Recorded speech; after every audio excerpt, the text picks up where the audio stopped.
Bibbs. On the advice of my counsel, I respectfully exercise my Fifth Amendment right. Tales. Stories made up from whole cloth. Lies. Another day, another delay related to Obamacare. The nonpartisan Congressional Budget Office estimating Obamacare will cause Americans to leave the workforce. Her monthly premium jumps $260. I have not done anything wrong. I have not broken any laws. The missing emails extend from 2009 to 2011, a period when Lerner headed the IRS's Exempt Organizations Division. And that was the same time the IRS was using unfair and biased criteria to target and punish conservative groups. Irreverent, but honest and tastefully tacky somehow. Here comes another hour of insensitivity training with Glenn Woods. To be honest with you, I wasn't even going to talk about Brian Williams today. I saw the story and I thought, this is annoying. I want to talk about real news. Then it got interesting. And there's a lot besides that we're going to do during the course of the program today. My name is Glenn Woods. Bold Republic is on the radio. Thanks for joining me. Phone number if you want to get involved at any time. Real simple to do it. 307-363-4093. That's 307-363-4093. And, of course, pretty much everything I'm talking about, a whole lot more, you'll find it on my website, which is boldrepublic.com. Here's the story in case you haven't heard it. And this is, I guess, typical for the media. It wasn't surprising to me at all because of the kinds of personality types we're dealing with here. And I'll let you know what other personality types fit this mold, but let's go. Brian Williams, of course, NBC nightly news anchor. Been watching him all my life, that I can remember anyway. Brian Williams was on MSNBC. So you already know that the liar showed up on the Line Network. And this was back when, you're going to love this, Alec Baldwin was hosting a nightly television show. So consider the crowd that you're with here, okay? And so during the course of the conversation, Brian Williams said he thought he was going to die during a helicopter attack that actually never happened. The story that's in front of me right now from the D.C. Caller, NBC News anchor Brian Williams told actor Alec Baldwin in March of 2013 that he was afraid he was going to die in a Chinook helicopter he was riding in during the Iraq War. It was hit by a rocket-propelled grenade. But as Williams admitted on Wednesday, now here's what happened on Wednesday night. Actually on Tuesday, I believe Monday or Tuesday, Brian Williams was on the air recalling that story because he had a reunion with one of the soldiers he was with in the story. And so they brought it in as part of the nightly news, this reunion. And he told the story again of being in a Chinook helicopter and it was hit by a rocket-propelled grenade and he thought he was going to die. And he tried to tell a story that then honored the soldiers that he was with.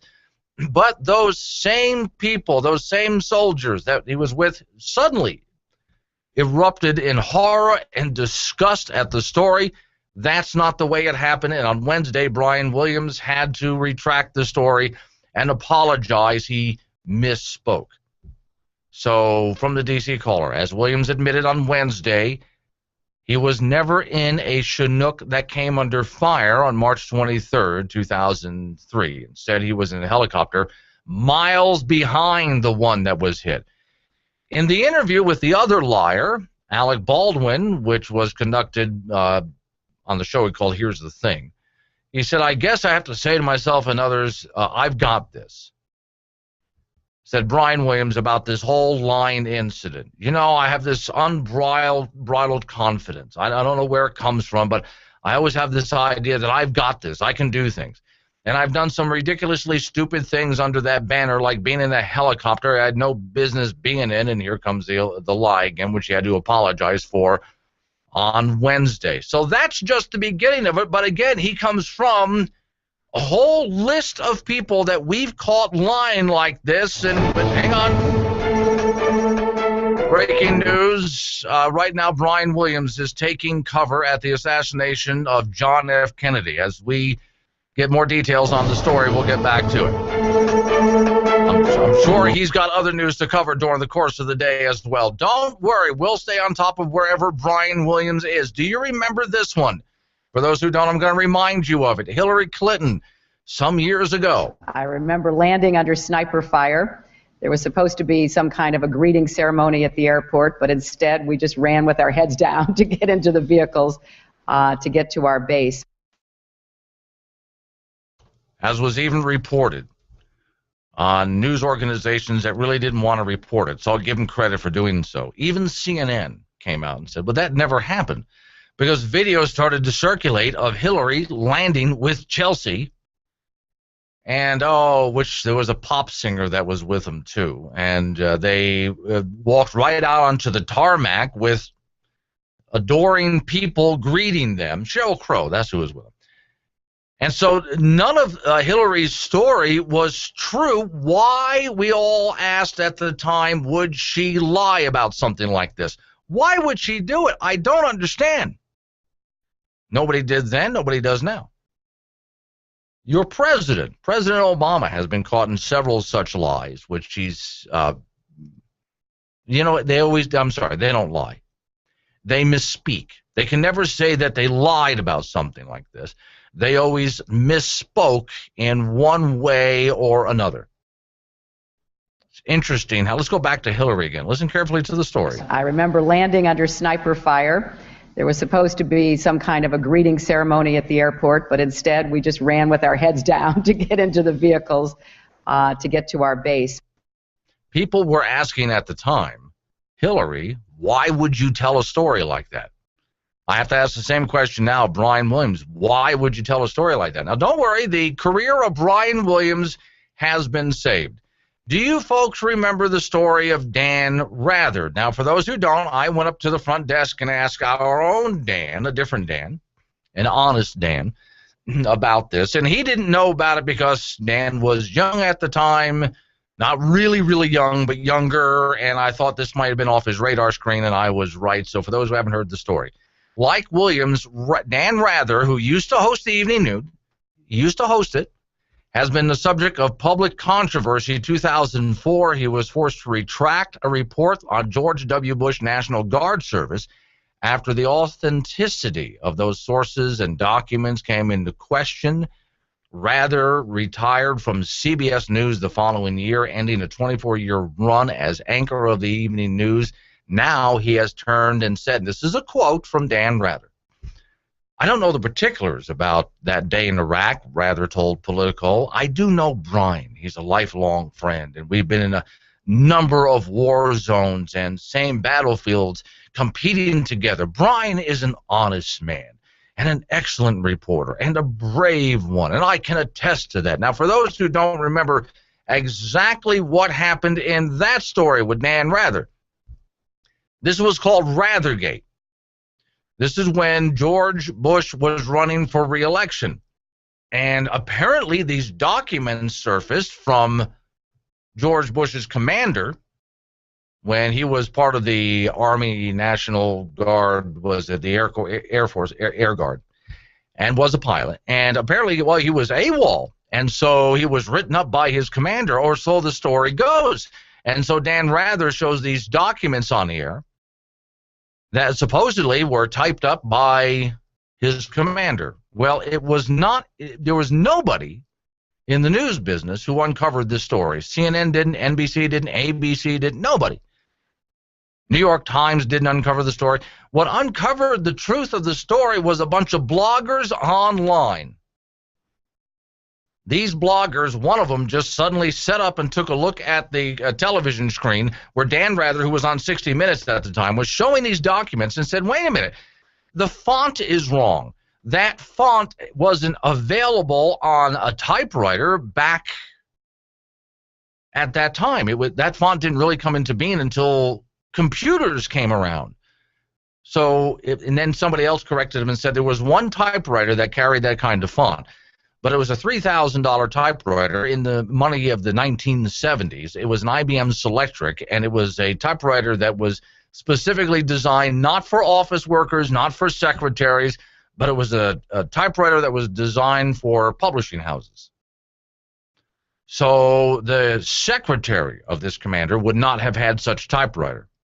And by the way, that commander hand wrote most of his notes, and not everything, most things were never even typed up in the first place. That's what broke the story. That's why Dan Rather had to retire, had to quit under pressure because he was caught lying on the air. Now, that same Dan Rather has now cleared Brian Williams, saying he's an honest man. I've been competing with him for years in war zones. He's an honest man. And wait. Breaking news once again, folks. We now go live to the, well, I'm sorry, Little Bighorn of all places. Brian Williams now taking cover as he reports live from Little Bighorn. If anything happens to Brian, I'm sure that we'll come back to this story as fast as we can. God forbid the man should, well, I just don't want to see him lose his life or something like this. So Brian Williams reporting live. I think he goes to the Alamo next. I've got to ask the question, folks, what the hell is wrong with these people? Honestly speaking, it's one thing when you catch somebody in a lie. What really gets me, I mean, when you see someone who's lying because they're trying to protect themselves, that's one thing. Then there's the times when people are lying because they're trying to protect somebody that they care about. That's another thing. We could certainly talk about honesty in those cases. What I want to know about, why are there these people in positions of power who feel the need to lie for what seems like absolutely no good reason whatsoever? Now, with Dan Rather, we can see why he was lying. He didn't want George Bush to become president of the United States, so he lied about it. Why did Hillary lie about corkscrewing down in that airplane and under sniper fire running to the automobiles to get out there as quickly as they could? Let's listen to that again. I remember landing under sniper fire. There was supposed to be some kind of a greeting ceremony at the airport, but instead we just ran with our heads down to get into the vehicles to get to our base. Why? What's the point of that? See, this is where I think someone might just be suffering from some kind of mental disorder that they need help from. Why would Brian Williams tell this story? I don't know. I don't see the point in telling this story. We know why Lois Lerner is lying. She wanted to make sure that the Tea Party didn't win the next election. She wanted Obama to be president again. So we can see why Lois Lerner's lying. We can understand why Dan Rather's lying. I'm not excusing him for it, but he didn't want Bush to be reelected. What's the purpose of this lie? And if you had a chance to sit down with Hillary and say, Hillary, why are you lying about this? I'm sure the answer would be, What difference at this point does it make? So what difference does it make? Oh, what difference does it make? Oh. Bold Republic. Are you looking for employment in the energy industry? True Companies are hiring. The True Companies consists of several companies in the oil, gas, transportation, and agricultural business. Black Hills Trucking is currently hiring mechanics in Gillette and Casper, Wyoming. Bell Foods Pipeline Company is currently hiring gaugers in Gillette, Wyoming, and North Dakota areas, roustabouts in Wyoming, and pipeline controllers in Casper, Wyoming. These are full-time positions with competitive salary, 100% funded profit-sharing plan, vacation, life insurance, family health, tuition reimbursement, 401k, employer match, safety awards, and incentives. Must be able to pass an employment drug screening. You can view all current positions at truecosts.com. That's TRUECOS.com. True Companies are an affirmative action equal opportunity employer. You have a pool table and darts in your office? Yeah, sure. And how many TVs do you have playing sports events in your office? Oh, on a bunch. And you play beer pong in your office? Doesn't everybody? No! Oh. So you turned your office into a sports bar? No! We turned the sports bar into the office. The sports bar is now the office. The Office Saloon, 1400 North U.S. Highway 1416 in Gillette, on your way to the airport. To my darling wife and kids, I'm writing to you what might be the last thing I ever say. I'm trapped in the bathroom, you see. The toilet is clogged. If I open the door right now, it might be the end for us all. I think it might go all the way down the sewer line. Maybe the clog even goes to the septic. Well, I'm not sure if it needs to be cleared or pumped. Please call Roto-Rooter right now. They're the only qualified service in Northeast Wyoming. Just go find the card for Roto-Rooter under the magnet on the refrigerator. The guy's name is Brian. The phone number is 307-686-1573. If you don't get this note in time, I love you. Welcome to the Church of Global Warming. Sorry, I just came in to get out of the cold. You don't mind, do you? Well, you know, the cold outside is due to global warming. Wait, wasn't this the same church that said that this part of the world was going to be a sandy desert by now? Global warming works in mysterious ways. Right, kind of like God works in mysterious ways. Hey, careful how you talk about the Obama. You know, I think I'll just wait outside and suffer in the driving blizzard. Besides, it's freezing cold in here. That's because global warming froze over the wind turbine blades in the clouds, and snow and ice cover the solar panels, you idiot! Hello. Yes, I think Glenn is going to take your call next, but don't call him Glenn. He wants to be called Pasty White Guy. Oh, no, he takes it as a compliment. Trust me. Wait, here we go. Back to the show. Back to Glenn Woods. You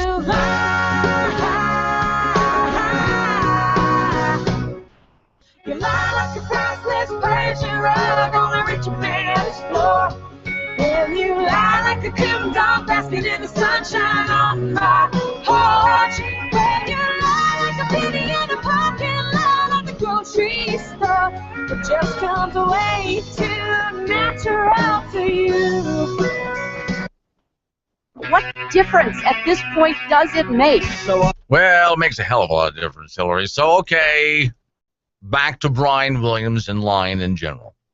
There are some people that I can take a look at and think it's not right for them to lie, but you see why they are. I'm not excusing it, but you see why they are. As the global warming movement slowly dies a painful death, those people in the climate change, global warming, whatever we're calling it this week movement, begin to exaggerate and lie to try to convince you of anything they possibly can to save their movement. So there's someone lying to you, knowing full well they are. You know what scares me? Is when they tell these lies and then they believe their own lies. That's where I get back into a mental disorder again. I brought up Lois Lerner, and that would be the IRS scandals as they targeted Tea Party organizations or just in general conservative organizations. And all they wanted to do was get involved in government, get government responsible with their spending again. Hey, read the bill before you vote on the bill. It's got to pass constitutional muster. That's all they want, but we got to shut this down. Obama can't lose re-election, so we have to do all we can to prevent these Tea Party groups from organizing. And so Lois Lerner lies. And when she's caught lying, she covers up with more lies. Department of Justice, Eric Holder. Come on, how many times, guys? So you see why he's doing it. Your president has lied to you how many times about how many different things? About the passage of Obamacare for one, lying to get it passed. Gruber lying to get Obamacare passed. Obama lying, Pelosi lying to get Obamacare passed. Cheating any way they can because, you know why? I'm not excusing it. I'm not saying it's right. It's something that they believe in so strongly they will do anything to get it passed, and so they'll lie. Hey, you can keep your doctor. If you like your doctor, you like your health insurance, you can keep your health insurance. And so they lie about it. So at least you can see a motive behind those lies. It's still not right that they're doing it, but at least you can see a motive behind those lies. This is why, for those people who are big-time Hillary Clinton fans, this one that where she tells the story about corkscrewing in under fire and running to the car, and, you know, that is one of many stories where Hillary has been caught in a lie. In fact, let's go all the way back to the Nixon administration, Watergate. Hillary Clinton was testifying way back then, a young woman testifying before Congress. You know, she was pulled off of the hearings. You know why? Because she was caught lying. What got people at the time was, why is this woman lying about these things? She has no business to lie about what she's lying about. Why is she doing this? That's always been the question. You can understand, although it's still wrong, why Bill said, I did not have sex with that woman. He's pointing right at the camera. He's pointing at you. I did not have sex with that woman. Well, why did Bill lie? He's protecting his marriage. He's protecting his job. I mean, so he's lying about it. Why, let's make a list of Hillary Clinton lies, would she tell some of the stories that she's telling? And there's no reason. I simply will not understand that. So we go back to Brian Williams. And this proves, see, again, I wasn't going to cover this today. I wasn't going to talk about this. But the internet erupted with people making fun about it. And I think there is a good point here. You're watching people doing the evening news. It's one thing when they lie to forward their agenda. But when they lie for no reason that you can possibly find, what was the point of Brian Williams telling the story? What does it gain him to tell the story? And then, and this is where credibility suffers when he's caught in the lie. One of my favorite pictures, I saw a lot of pictures, people doing a lot of Brian Williams Photoshop today all across the internet. One of them is just a very nice photograph of Brian Williams, but there's egg on his face. Sunny side up, right there up on his forehead. And so people are beginning to question this guy's credibility. And look, I've questioned his credibility for years, but then when I see the guy lying for no reason. So let me ask you, Hillary supporters out there. Now that, I know you don't want to admit this, but now that Hillary has been caught in a series of lies throughout her life, where she had no reason to lie about what she was lying about. It did not gain her anything to lie the way she did.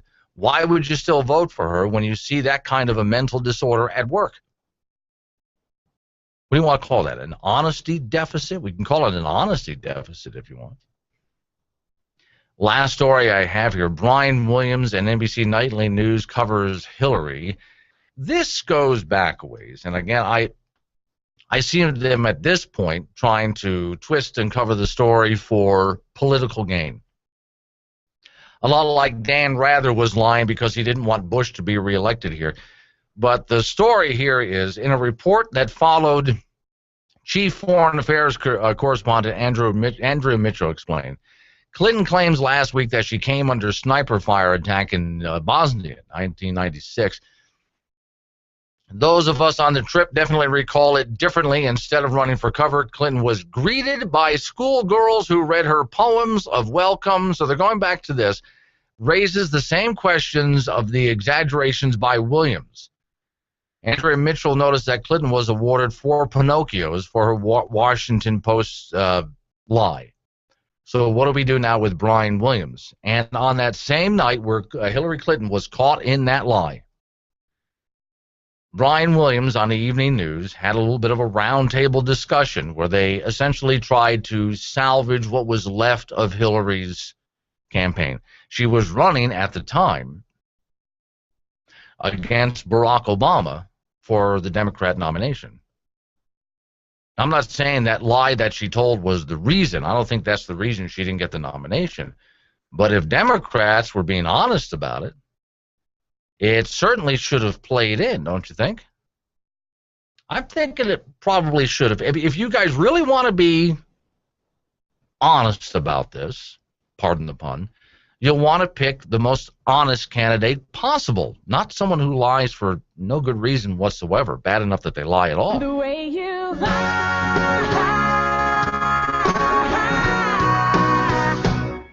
You lie like a priceless Persian rug on a rich man's floor. And you lie like a cotton dog basket in the sunshine on my porch. Well, you lie like a penny in a parking lot at the grocery store. It just comes away. It's ironic that we're here in Montgomery, Alabama, still trying to figure out ways to make sure that people gain control over their lives. The parent choice movement is one part of that overall effort. Well, I think what's important is for low-income and working-class people, no matter what race they are, to be able to have these choices that those of us with money have. It's particularly important for low-income and working-class children of color because so many of them are in schools that do not work for them. And so the idea is to give them other options, other choices. If you're a low-income working-class family and you are assigned to a neighborhood school where 85 to 90% of the kids are failing, what do?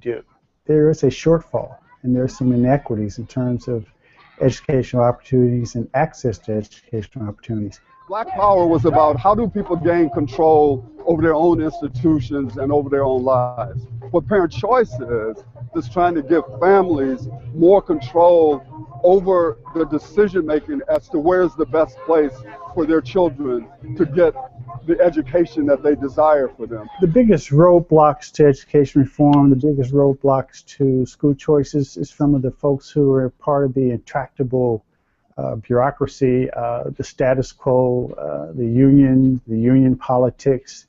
Teachers care about kids, most teachers, but the political arm of the teachers union is about power and money and control. Well, the teachers union are protecting their interests, and so when we marched today past the Alabama Education Association, there's thousands of kids who are saying, we want choice. You got a group of adults standing over here saying, no, we want to protect our interests. So the dichotomy is clear. Anytime you try to make a change, there's going to be holders of the status quo who are going to oppose that change. We've been trying to build a reform movement from the top down, but now, particularly through School Choice Week, we're seeing it percolate from the bottom up. And that's why, through a recent poll we did at the American Federation of Children, it showed that 70% of all Americans believe in school choice. So I think people are sick and tired of being sick and tired. If you're a part of an organization and you have no power to exit, your voice is diminished. But if you're a part of an organization and you have the capacity to exit, it increases your power and it increases your voice. So that, for example, people who say, well, these children are leaving our system, there's a clear way for the kids not to leave. Improve the education that they're getting. And if you improve the education that they're getting, why would parents want to exit? This is something we've got to take a stand on, and we can't be held hostage by the prurient politics of the union. Jenkins! Yes, sir? I'm afraid I'm going to have to ask you to give up your parking spot in the company parking lot. But, sir? Well, it's just that it looks bad, son. I mean, here you are in the primo spot while the hardworking little people are relegated to the back of the parking lot. But sir... I mean, you don't want the company to appear elitist now, do you, son? No, sir. It's just that I don't have an assigned spot. The only reason I'm parked up front is because I'm the first one in the parking lot every morning, and I'm the last to leave. Really putting in the hours there, huh, Jenkins? Yes, sir. Good man. But, well, it would probably be better if you parked in the back, way in the back. Appearances, you know, Jenkins. Well, like I'm a dedicated hard worker, sir? Oh, right, exactly. That makes everyone else look bad. Including you, sir? Especially me. A radio show? Yeah. Tip of the iceberg. Check out the YouTube videos. See what Glenn's talking about on Facebook and Twitter. You can find out more at boldrepublic.com.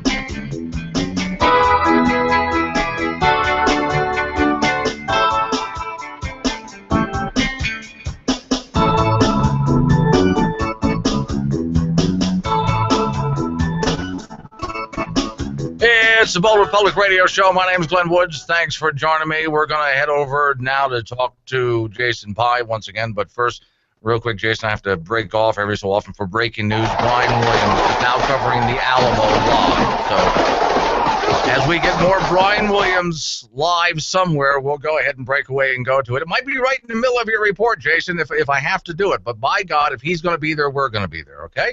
Okay. All right. This was another good story, Brian. Jason buys from FreedomWorks and has the coolest posters in the background of his little office there.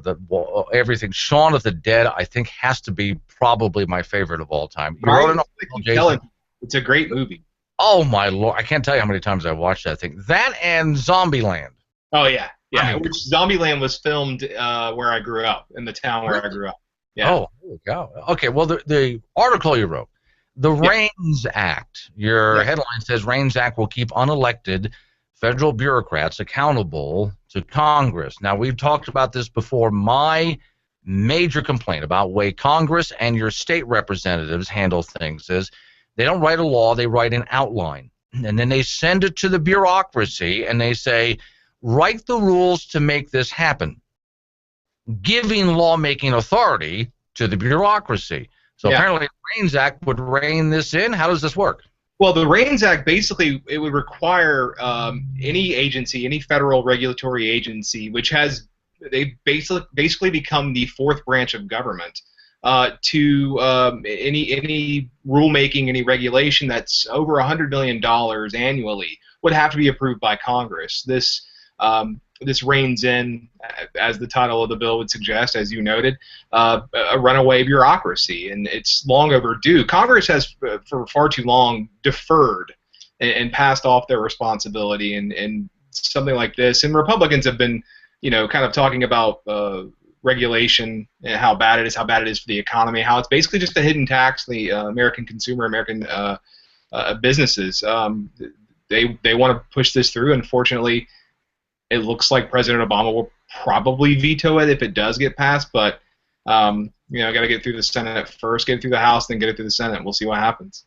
Well, I can see why this president would want to veto this, because right now the president is issuing orders to the bureaucracy. Whatever, let's pick on the EPA, for example. Right. EPA, or just recently the FCC. Here, I want you to write something called net neutrality, and so they do it. So in effect, it's writing law by going around Congress. So that's go ahead, I'm sorry. No, I'm sorry. That's exactly what it is. I mean, in last year alone, federal agencies proposed or finalized $181 billion worth of federal regulations. These are regulations that go around Congress. There's no check on their constitutionality. There's no check. Congress doesn't give an up or down vote. The only way Congress currently can get around this is by a resolution of disapproval, which, requires 60 votes in the Senate. I mean, it's just one of those things, unfortunately, that we have to get around it. It seems, just the sheer fact that there's this fourth branch of government seems very unconstitutional for me, considering that we are only supposed to have three branches: the executive, the judicial, and the legislative. The executive branch was never meant to make law; it was meant to enforce law. Right. So, yeah. The bureaucracy likes to call this rules and regulations, and I think I've told you before, but here's my definition of a law. If I have to do it or else, or if I'm caught doing it and I'm penalized, it's a law. Right. And I've covered, I'm sure you have as well, several people, because of the EPA. EPA shows up, some agent with a notepad, and starts literally making up fines and rules and regulations on the spot. And some of this has gone to the Supreme Court. One case, I believe it was in Washington State, all the Supreme Court says is you have the right to sue the EPA, because the EPA was actually saying, we get to do this and you're not allowed to sue us because we wrote a rule saying you can't sue us. So now at least we get to sue these people. But if the REINS Act only covers regulations with a certain monetary tag to them, then how does that stop your average bureaucrat from showing up with a notepad and making up laws on the spot? Well, I'm not familiar with that particular case. I'm not familiar with stuff like that. But anything over $100 million is considered to have a major economic impact. This would cover the EPA rule. This would cover. Remember, one of the first appearances I had on your show was to discuss the food labeling requirement in Obamacare. It would cover that. There's a litany of regulations that it would cover, and these are the ones that impact us the most. That's, as far as the little stuff goes, that's a different question. That's a different story. But this is the major fight. This is the big fight. This is the one that really matters, in terms of the severe economic impact we're facing by these laws. Well, it certainly is a good start. So let me wrap it up real quick. So if this were to pass, which means they would have to override a veto, I would think. I don't think the president wouldn't veto it. He probably would. But the way it would work is the bureaucracy can write the rule, but then it has to go before Congress for approval, and they would have to vote on it and then send it back. Yeah, that's my understanding. Yes. Okay. Well, at least that would make a little bit more sense. It would Jason, make a lot more sense. find your article and other work. You can find it all at freedomworks.org. All right. Thank you for coming on, as always. Thanks, Glenn. Appreciate it, man. Whoa, don't just drive by, stop in. We're right here on your way home and open 7 days a week. Jack's Liquor and Bar. Happy hour 8:30 to 9:30 a.m. for those late shift workers, and 6:30 to 8 p.m. for the rest of us day walkers. Domestic beers, $2. Busch, Old Milwaukee, and PBR, just $1.75. Jack's Liquor and Bar, your adult daycare center. While you're there, don't forget to enter their drawing every Friday for a free case of beer. Must be 21 or older to win. Jack's Liquor and Bar, your adult daycare center, 302 East 2nd Street, across from the Napa Auto Parts store. I'm Professor Burke from Farmers Insurance, and this is 30 Seconds of Smart. So you want discounts on your home insurance? Upgrade your roof. Upgrade your plumbing. Get a burglar alarm. Get a fire alarm. Combine policies with your spouse. Bundle your coverage. Quit smoking. And, of course, talk to farmers, because the more you know about home insurance, the more you can save. We are farmers. Get smarter about your insurance at farmers.com. Stop by and see Lyle Austin, 201 West Lakeway Road in the Lakeway Professional Center, 686-5002. That's 686-5002. Excuse me, I wonder if you could help me find the baked beans. Sure, let me take you to them. What, really? Well, yeah, sure. This way. I mean, you're actually helping me? Well, yeah, sure. Just follow me. I'm in a grocery store, right? Right. Who actually gets help in one of these places? Sir, this is Don's Supermarket in Gillette. Family owned and operated. Look, there's the owner right over there. But he's actually helping somebody, personally. I know, crazy, isn't it? Look over here, our winter citrus sale. Limes, tangelos, oranges, clementines, grapefruit, all on sale. Assorted pork chops, $1.99 a pound. General Mills cereal, 2 for $5. Sure Fine vegetables, 59 cents each. We've got a lot on sale. Here you go, sir. Baked beans. It's okay, it's okay. Let it out. Just let it out. Really? I thought customer service was dead. Not at Don's. Hey, Frank, you're actually gonna fall for that hook, are you? I was just so hungry, and the lure looks so good. Yeah, well, just look up through the ice hole at that guy. Hey, he's got all the latest gear, doesn't he? He's so warm and comfortable, and the top window sportsman clothing, and fishing pole, and the best lures, nice comfortable chairs, coolers, warmers. He's got it all. I can't stand it. I'm gonna bite the hook. Are you seriously gonna fall for that? No, it's just that it has to be warmer up there above the ice and down here in the water. Yeah, and that frying pan he's got on the fire's a lot more. Rocky Mountain Discount Sports has everything that the ice fisherman needs for the winter. Lines and lures, rods and reels. Special outfits to keep you warm, tents to keep the wind away, and the right kind of lures for winter fishing. Rocky Mountain Discount Sports, 4706 South Douglas Highway in Gillette, Wyoming. Open Monday through Saturday, 8 till 9, Sunday 9 to 6. Don't have time to catch the entire show live? Log in to boldrepublic.com to hear or watch the show anytime you like, on any device you have. Phone, tablet, tower, laptop, Facebook, Twitter, Tumblr, Google, YouTube, you name it. Glenn's jacked in so many ways, he looks like Neo in The Matrix when he woke up in that pod. You know, the goop and wires hanging in the foot. Well, anyway, you get the idea. I like that. Far from... Watch or listen to the show when you're able. Any way you like, boldrepublic.com. So apparently in the front offices of American Standard Media, Dan just got himself a new computer. Hi, I'm Dan, and I got myself a new computer. Yeah, okay, so he wants to play with it. Nice laptop, looks really good. He wants to get in there, of course, fiddle around and get things going on his new laptop. Can't do it. Can't, because this show sucks up so much bandwidth here at our offices that he can't do something like that. I mean, between the audio stream going to radio stations and the audio stream going down Spreaker to those people who are listening on Spreaker. By the way, if you will, like Spreaker, because you can. Well, we need more people liking it. You're going to get an app, by the way, so you can go ahead and just click on the app on your phone and listen to the show live or later anytime you want. The video stream as well. All of that going on. And it sucks up so much bandwidth, Dan can't play with his new wheel computer out there. Sorry about that, Dan. I guess you're actually going to have to sit at your desk and get some work done. Now, if you folks don't think I'm going to pay dearly for that comment, well, you are absolutely right. I sure am. Here's a guy, changing the subject real quick, hoping that Dan will not notice. Here's a guy who should pay dearly. So, Obama's budget director was asked a very simple question, and he couldn't answer it. And God bless this woman, Representative Marsha Blackburn, Republican, Tennessee, was questioning Sean Donovan, director of the Office of Management and Budget, at the House hearing in regards of Obama's 2016 budget proposal.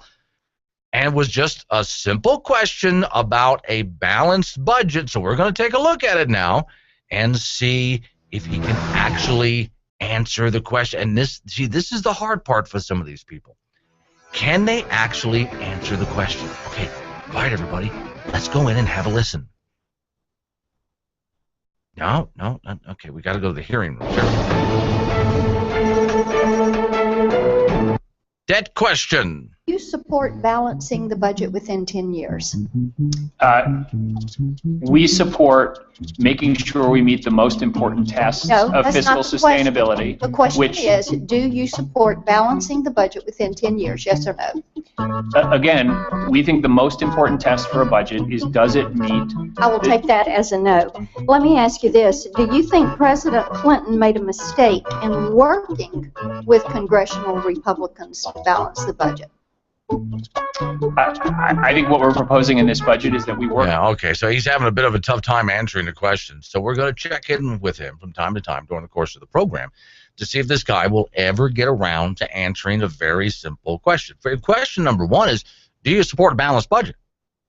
Now, how could you possibly find anyone anywhere that would not support a balanced budget? And yet you seem to.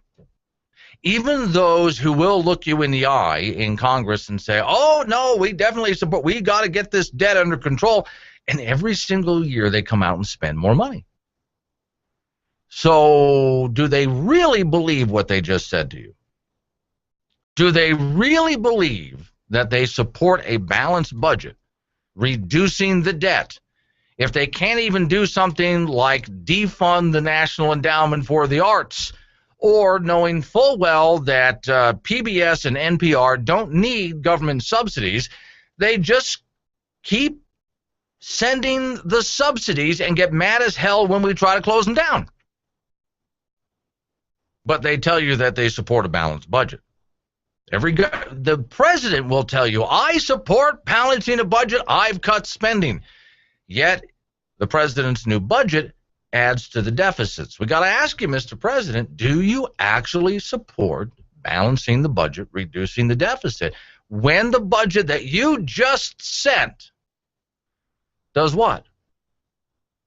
Increases the deficit. From the front office, you run on bandwidth, hot coffee, and hot air.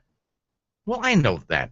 Dan, you think you're telling me? Let's go back in and check to see what's happening in Congress. Has he answered the question? To build on the recent success we've had in Murray Ryan, to increase discretionary spending, but more than fully offset it, as our budget does, with reductions on the mandatory side and with revenues. But it doesn't come into balance.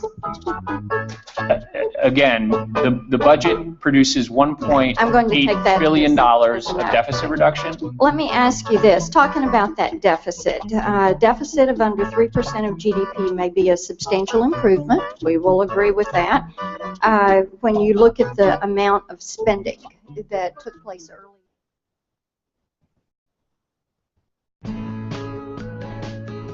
As an environmentalist, I believe that we have to be able to use coal.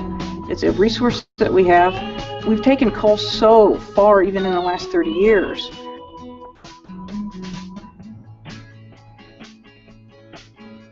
It's abundant supply. And it's not just an abundant supply in the United States, and it's abundant supply in China, it's abundant supply in India. And they use it because it's the resource that they have. And in the United States, coal is the resource we have. We need to be able to utilize that to maintain the lifestyle that we want to maintain in the United States, and also to do it the right way. And I personally believe that, given enough brain power and enough science and enough engineering, that we can make coal work as a either carbon neutral or best stable environmental fuel you have out there. I believe we'll get there technologically with coal. It's just that we need to be able to put the energy, the money into the research to make that happen. I did hear the politicians in the last election cycle talking a lot about clean coal and clean coal technology.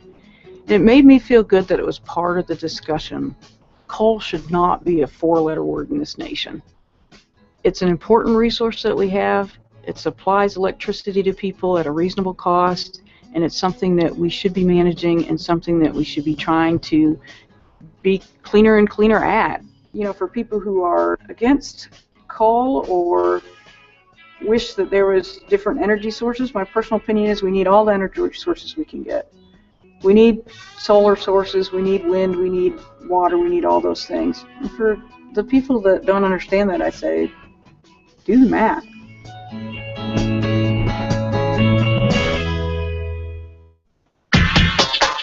All right, I think I got this. He makes it his business to know the government's business and how they're all up in your business so you can go about your business. Where was I going with this? Kind of lost track. Anywho, Glenn is back on the air. Now. Yep, there he is.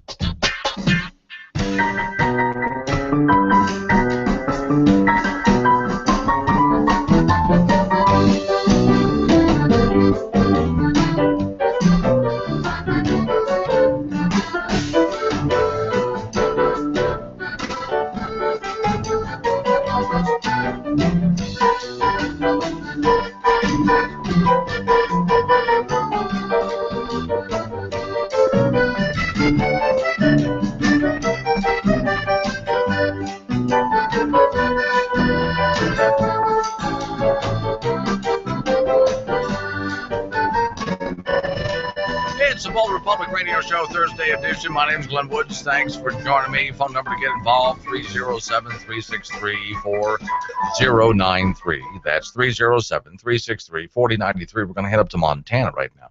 And for the Montana listeners up there, hi, guys. How you doing?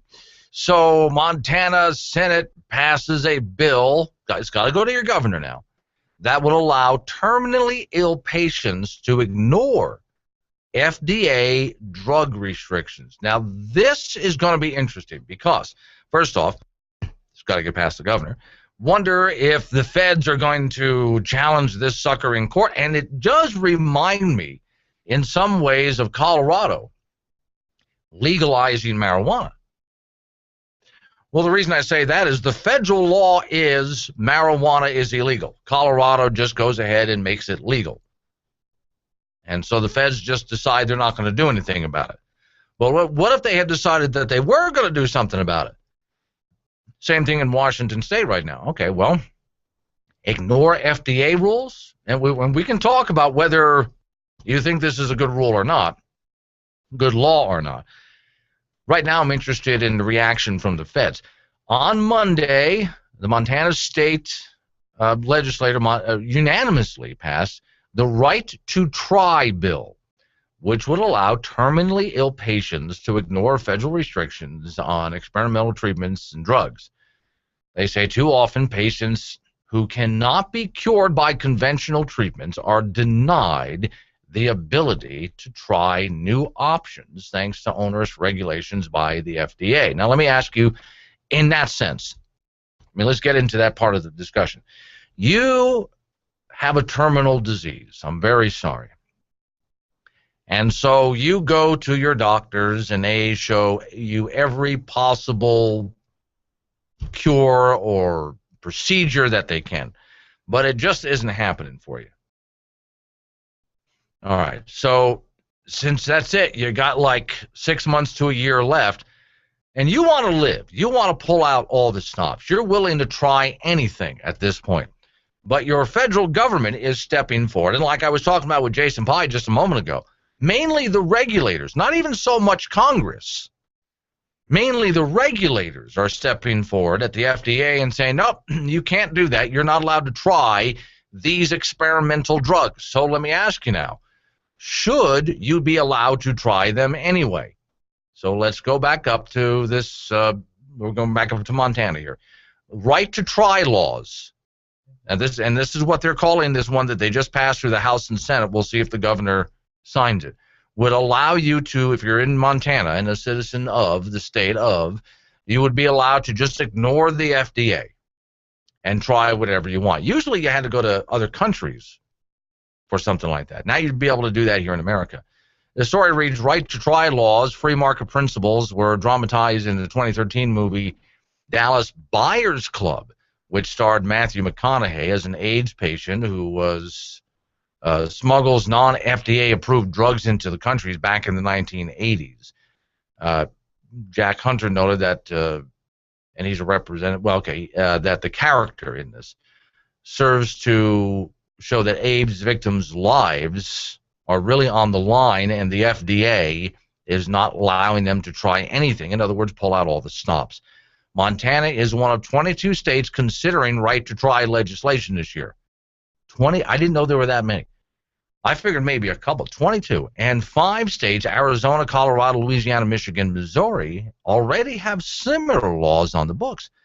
So now, again, this goes back to states' rights and states saying to the federal government, look, you have your bureaucracy, you have your FDA rules and regulations, which are laws to the people out here, and if we were to follow your laws, then people are not allowed to pull out all the stops at the end.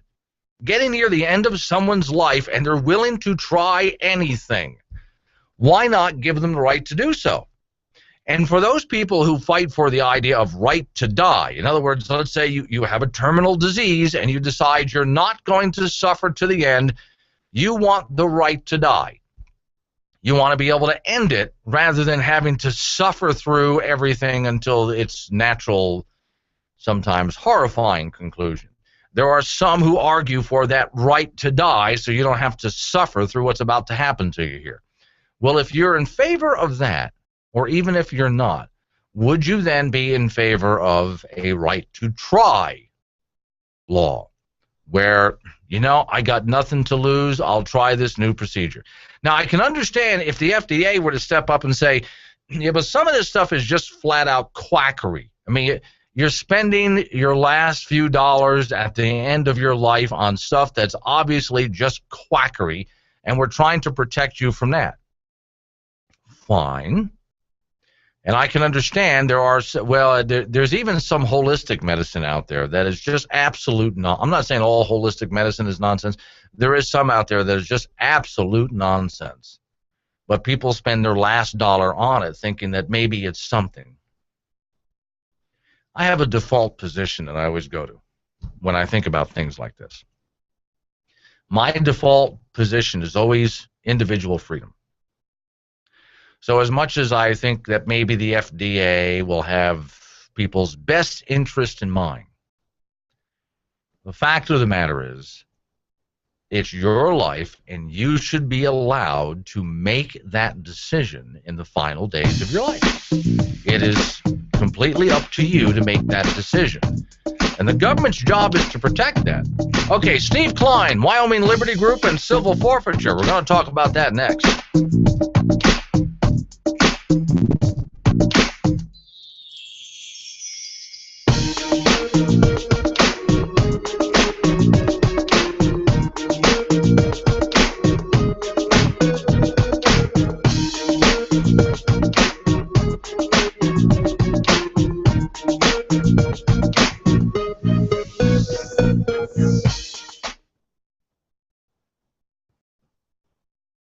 North Korea is officially the most corrupt country in the world.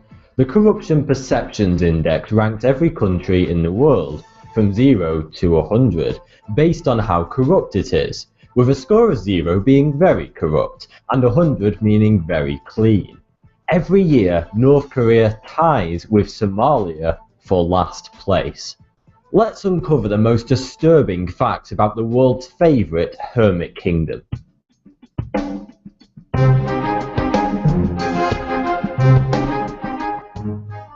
North Korea, or more officially known as the Democratic People's Republic of Korea, has the 4th largest army in the world, with 1.2 million active members, not far behind America with its military of 1.4 million. There are 28 state-approved haircuts in North Korea. Women are allowed to choose from one of 18 styles. Married women are instructed to choose shorter styles, while single ladies are permitted to let loose with a longer style. Men, on the other hand, are allowed to choose from one of 10 state-approved haircuts, all of which are short. All North Korean men are prohibited from growing their hair longer than 5 centimeters. North Korea has an impressive 100% literacy rate. Literacy is defined as individuals aged 15 and over who can read and write. There are 25,554 kilometers of roads in North Korea, but only 724 kilometers are paved. That's a measly 2.83%. The Korean Demilitarized Zone, or DMZ, is a strip of land 250 kilometers long that separates South Korea from North Korea. It was set up as a neutral zone where the two countries could safely discuss matters at the end of the Korean War in 1953. Despite its name, it is the most heavily militarized border in the world. Soldiers guarding the DMZ are ordered to shoot anyone trying to sneak in or out of the country, making China the most popular escape route for North Koreans. 80% of defectors are women. However, an unlikely good has come out of such a heavily militarized border. The Korean DMZ Strip is home to some of the most critically endangered species of animals and plants on Earth, whom have found an unlikely haven, protected from any human contact. Extremely rare species such as the Korean tiger, the elusive Amur leopard, and the Asiatic black bear have all found a home here amongst the landmines and listening posts. Ecologists have identified some 2,900 plant species, 70 types of mammals, and 320 kinds of birds within this narrow strip of land. The South Korean government has campaigned to UNESCO numerous times to turn the DMZ into a nature reserve to protect the endangered animals. But every time, North Korea has declined to make such an agreement. In the 50s, North Korea built Kijong-dong on North Korea's side of the DMZ, so it was easily visible from South Korea, which North Korea claimed was the perfect city. The city supposedly contained a childcare centre, kindergarten, primary and secondary schools, as well as a hospital. The idea was to make the city appear so attractive that it enticed South Koreans to defect to North Korea. However, after observation from the South Korean side of the DMZ, it became obvious that the city is actually completely uninhabited, and has remained so ever since it was built.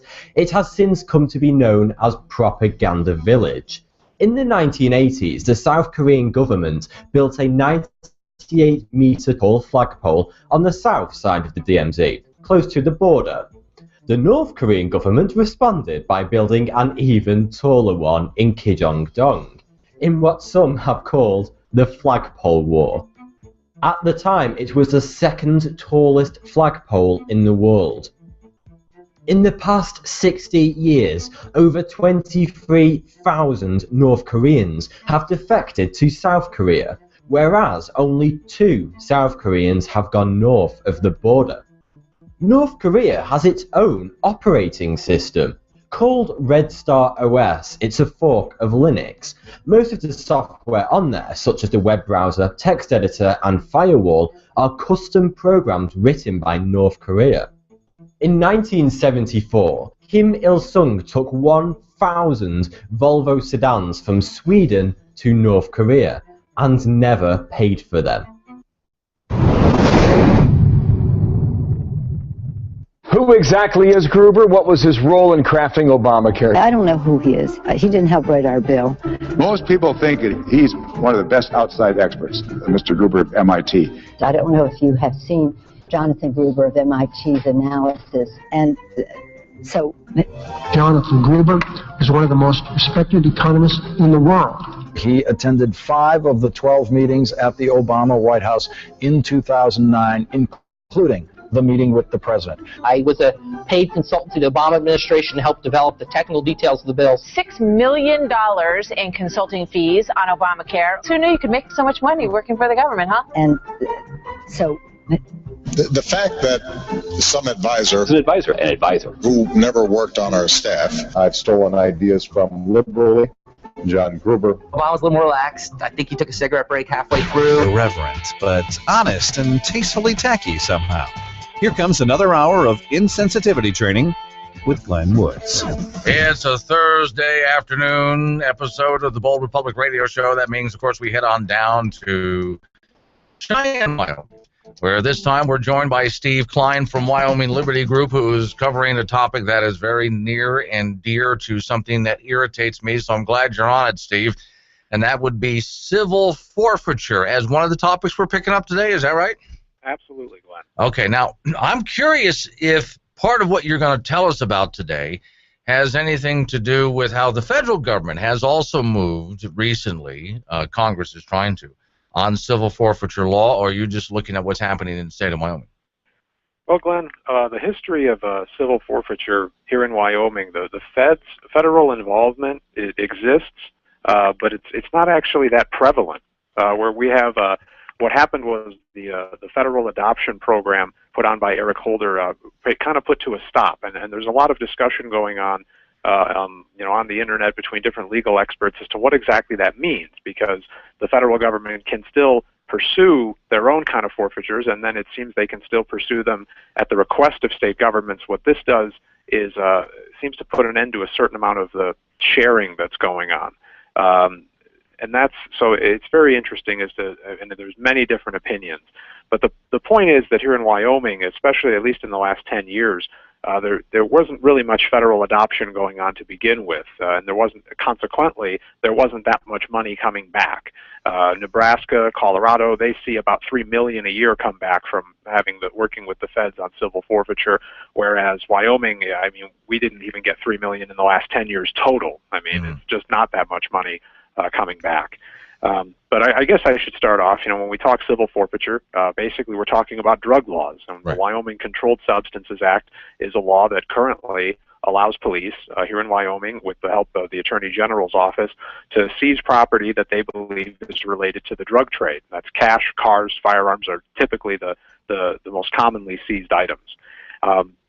What happens then is, after the property is seized, the property owner is put in the position of having to go to court and prove that the property is legitimate.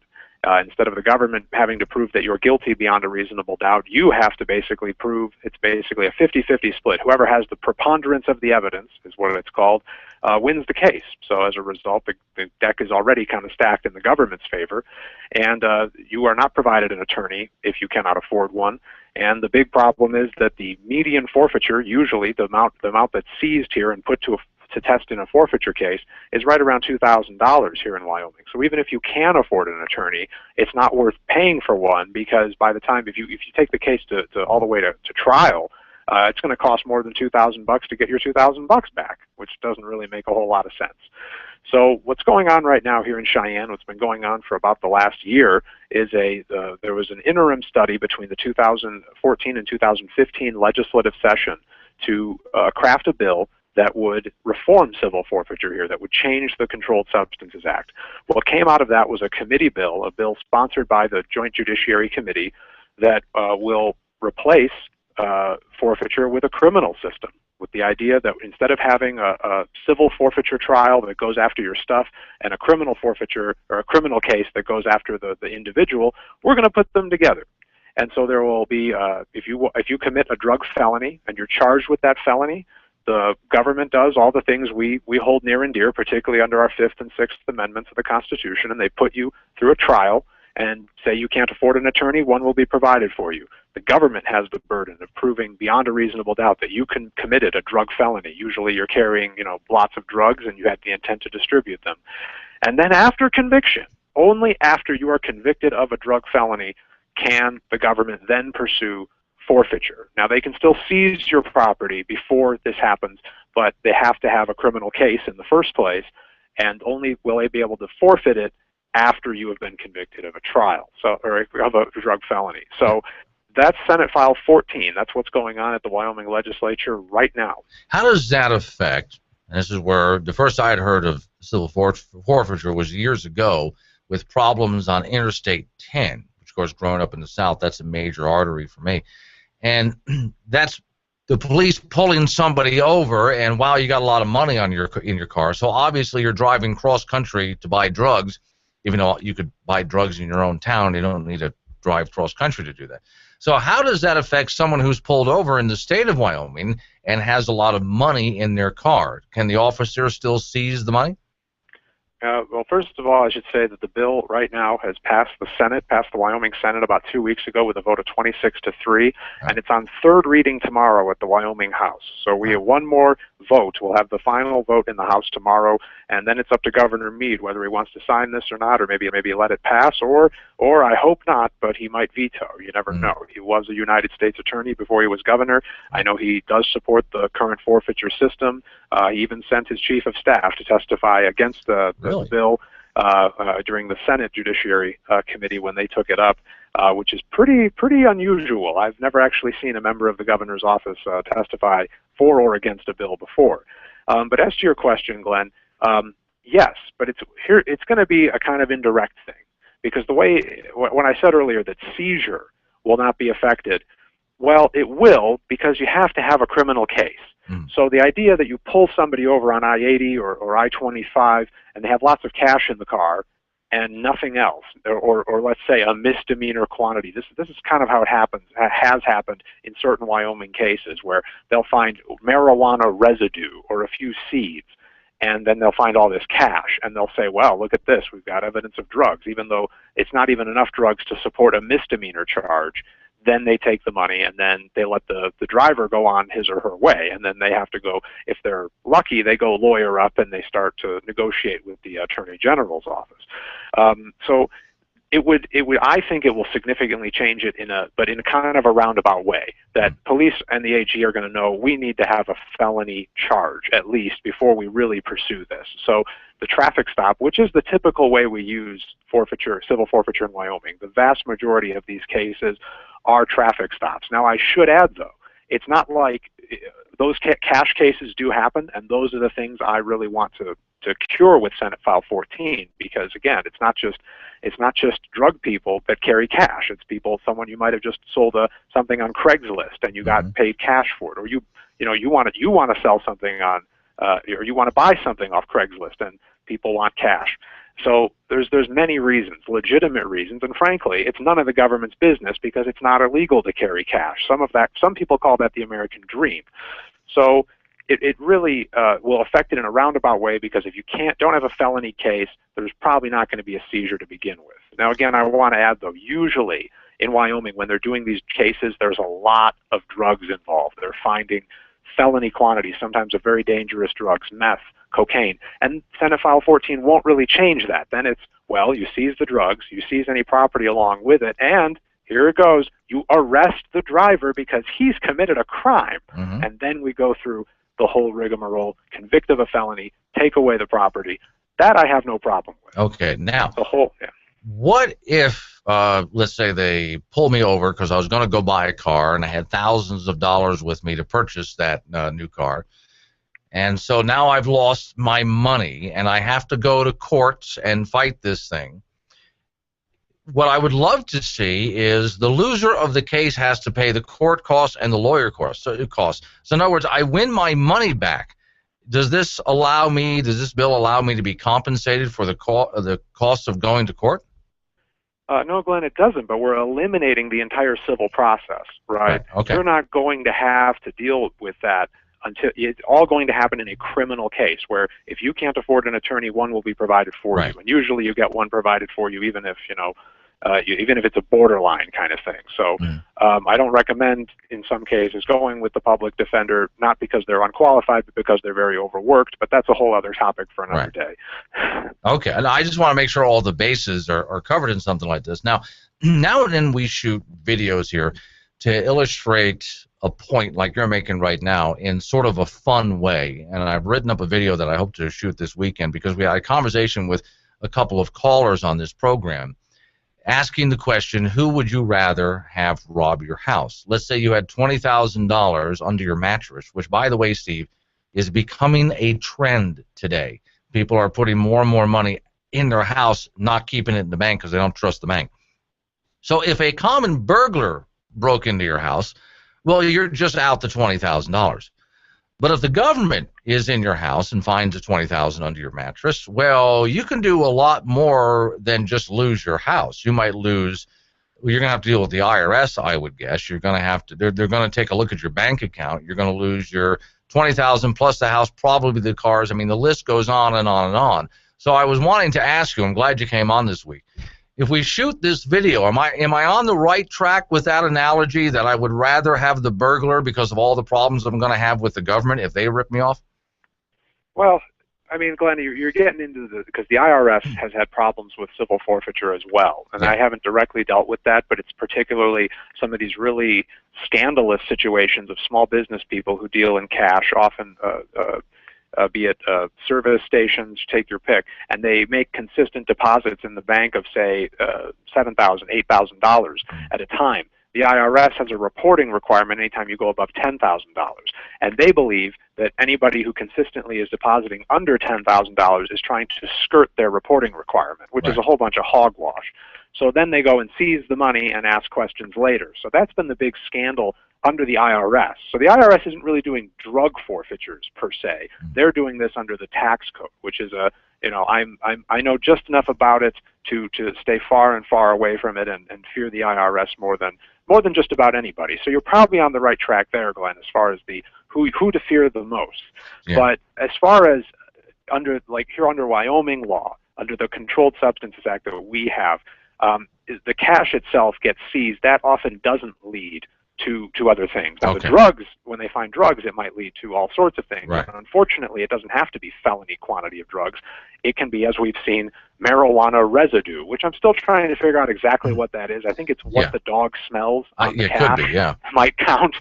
So that's where it gets kind of awkward. But I wouldn't, under the state law that we're trying to change, I wouldn't necessarily think that. And I got to point out that one of the pieces of testimony that was a little bit confounding brought by law enforcement was that this is civil forfeiture is a valuable tool that leads to these bigger investigations and helps with these larger investigations. And from our review in the Wyoming Liberty Group this fall, we went over to the AG's office, and to their credit, they were really good about letting us use their conference room for like a month to review 400 cases between 2008 and the present of what's actually gone on here in Wyoming. And that's the trouble is, far too often, these are not bigger cases. These are traffic stops and busts, and that's great, but it doesn't necessarily lead to anything bigger. And especially when you're dealing with, as you mentioned, and that's what all of us as law-abiding citizens fear, the seizures of cash, it's just take the money and let them go on their way. Now let's assume just for the sake of argument that every single one of these cases that's happened, where it's been a cash seizure or the like, it really is a drug dealer, right? You haven't really hurt the drug trade. What you've done, you're not really fighting drug trafficking. You're taxing it. That's really not what we call the justice system. That's not what we call due process. So that's kind of the thing that I don't think this is a tool that builds to bigger things. I actually fear this is kind of a silly contingency. It's kind of an admission of defeat that we can't fight the drug dealers. So hey, let's just take what we can. That's just, and I don't mean to be so cynical about it. But too often it really looks like that. And again, we had the opportunity to review what's actually going on, and that's my opinion. I'm not out there on the highway with these cops, but I've seen the files. Right. Well, and at least it's not, and I'm glad when we first started talking about this, you were saying that you were trying to stop this before it got as bad as some other states, some other cities. Because I keep looking at the Reason Foundation as they've been covering, for example, Philadelphia, which I like to call Philadelphia, which, I mean, that's what they've seized there from citizens, homes and cars and not just money. I don't think we've gone that far in Wyoming, so I'm glad that you're out there trying to put a stop to it before we get that far. Absolutely, Glenn, and that's what I've said about Senate File 14. Is it's and I do not, I've been very careful about criticizing our law enforcement here. I want to say that there's a difference between abusing the law and enforcing an abusive law, and what we have is the latter. And it's great, for example, there's the AG in the last 10 years hasn't actually pursued anybody's homes. It's cars, cash, firearms. But the fact that there's no due process, all those problems I talked about earlier, that you don't have, you are stuck in this separate civil proceeding where if you don't have a lawyer, you've got pretty much no chance of getting your stuff back. And since the amount of money is usually so low, it's not worth paying one. I mean, the deck is so stacked in favor of the government that we just have to change it. But and that's the point. I think that's ultimately will be the greatest virtue of Senate File 14, which again is up for final vote in the House of Representatives tomorrow. It's already passed the Senate 26-3. The great virtue will be in Wyoming. We can be very proud that as far as civil forfeiture goes, the huge problems haven't happened here. But I think it will be far more virtuous to say it can't happen here. Right. All right. More with Steve from Wyoming Liberty Group in just a moment. Smithers, you look exhausted. Oh, sir, I was at the office half the night. Really? Well, that's the third night this week. Yes, sir. I just can't seem to stay away. I'm not sure what's gotten into me. Dedication, son. I haven't seen that kind of work ethic in years. Right. Well, I'll probably be at the office late again tonight. There's just so much to do. You'll want to work late every night at the Office Saloon with Doc McGillicuddy Monday, Tap That Tuesday, Screw It Wednesdays, Thirsty Thursdays, and thank God it's Friday with Bud and Bud Light specials. And at the office, you'll even want to work weekends. Saturday nights, ladies' nights, and mini-meet Sundays. Work late at the Office Saloon. U.S. Highway 14 in Gillette, Wyoming, out toward the airport. Smithers, is there any luck with that client you've been chasing? Oh, yes, sir. Last night, she gave me her phone number. Attaboy, Smithers. Attaboy. So, you turn the key in your car? Well, that's not good. Around to the front of your car and pop the hood. Yep. That's the engine, all right. So you tug on this and you pull on that, and face it, you have no idea what you're doing. Don't touch that. Stop what you're doing before you get hurt. Get your car to Ideal Auto. Ideal Auto has the professionals that actually know what that stuff is and how it works. Ideal Auto, 2901 Dogwood Avenue, Gillette, Wyoming, 307-686-2259. Howdy, folks. Do you like good olive oil but can't find what you're looking for because it has 3 or 4 different countries of origin? Swede from Swede Specialties has 100% USA grown and pressed olive oil available for you. We even have flavor-infused olive oils like garlic, basil, and many more. Check out my website, swedespecialties.com, or give me a call, 307-686-0588, and enjoy. I suppose you're planning a nice retirement, and you assume everything's paid for. But Wyoming didn't tell you. Who is paying for your pension? I'm gonna owe lots of money. And it's all your fault. I want to pay for this, but you're making me. Find out more at Wyoming2100.com. When you dance like nobody is watching. And when you call Glenn, talk like the NSA and IRS are listening. Because most likely they are. Guess who? And they haven't had their daily dose of irreverent, insulting sarcasm today. We're counting on you. Call the show now. Back in we go with Steve Klein from Wyoming Liberty Group down in Cheyenne, Wyoming. And Steve Maureen told me you were following some other legislation down there. Is there stuff you're working on? Yeah, no, it's been a very successful session so far, and again, a bill is not it ain't something. It's really nothing till it's something, and but nevertheless, the interesting thing we talking about Senate File 14, the forfeiture bill, is that is being fast tracked. I mean, crossover. The House won't start considering the Senate files, and the Senate won't start considering the House files officially until next week, when all the deadlines for the original introductions pass. But here we have Senate File 14 kind of got fast-tracked, and there's a lot of discussion as to why this thing is moving at the speed it's moving. But I'm happy to see it, as long as we get that great final vote tomorrow, and I hope it's a good, strong vote, as strong as we had in the Senate. But I'm really curious as to why the governor. I would like to have been a fly in the wall to hear the testimony as to why the governor might be opposed to it. Well, it's all about, and again, like I said, there's the fact that the practice has been okay, right? And then we really have to focus on the process itself.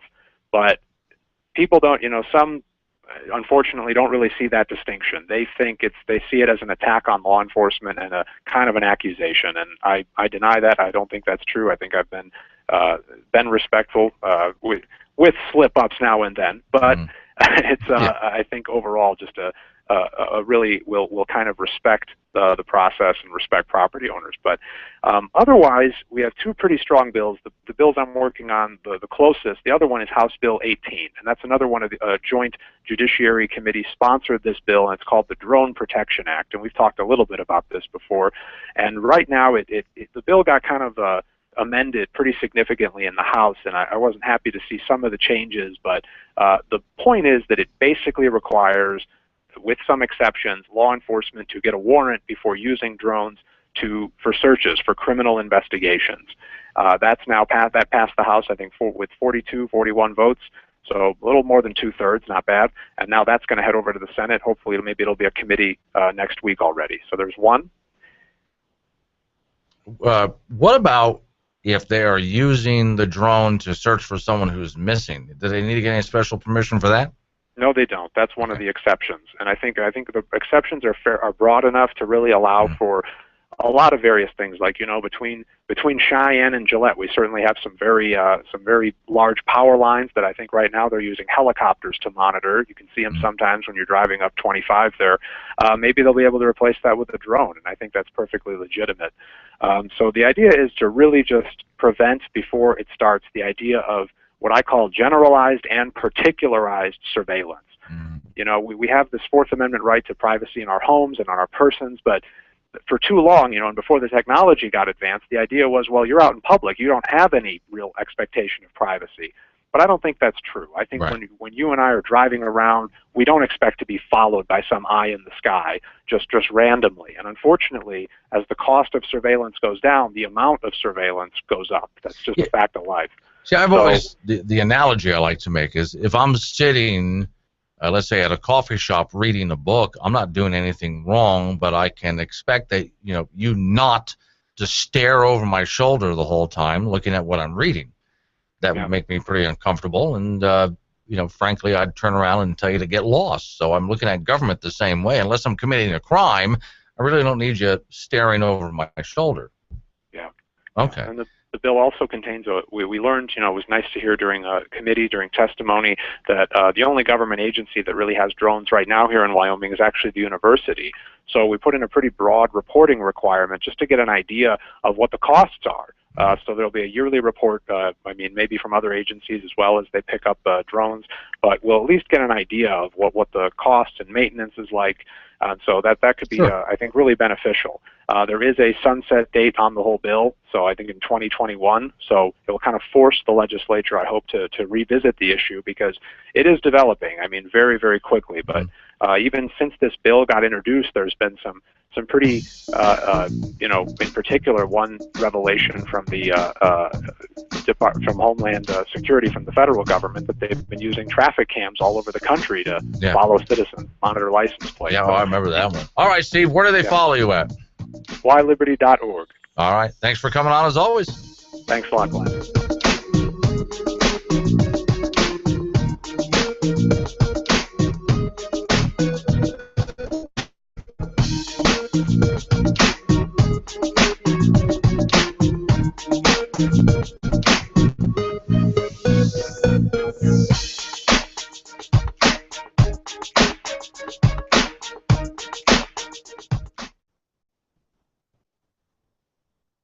Hi, I'm Ben Shapiro, and this is Reality Check. The First Amendment is dead. Millions of people from all over the world held candlelight vigils in honor of the French magazine Charlie Hebdo after an Islamic terror attack on its staff.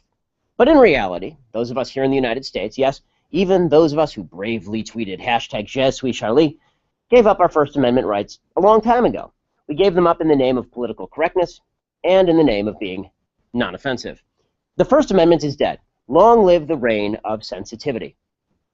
Freedom of speech. We should be able to say what we want without fear of government reprisal. Well, unless we make a YouTube video about the life of Muhammad. Then... the future must not belong to those who slander the Prophet of Islam. And it didn't. The guy who made that video ended up in jail. And the people at Charlie Hebdo ended up dead.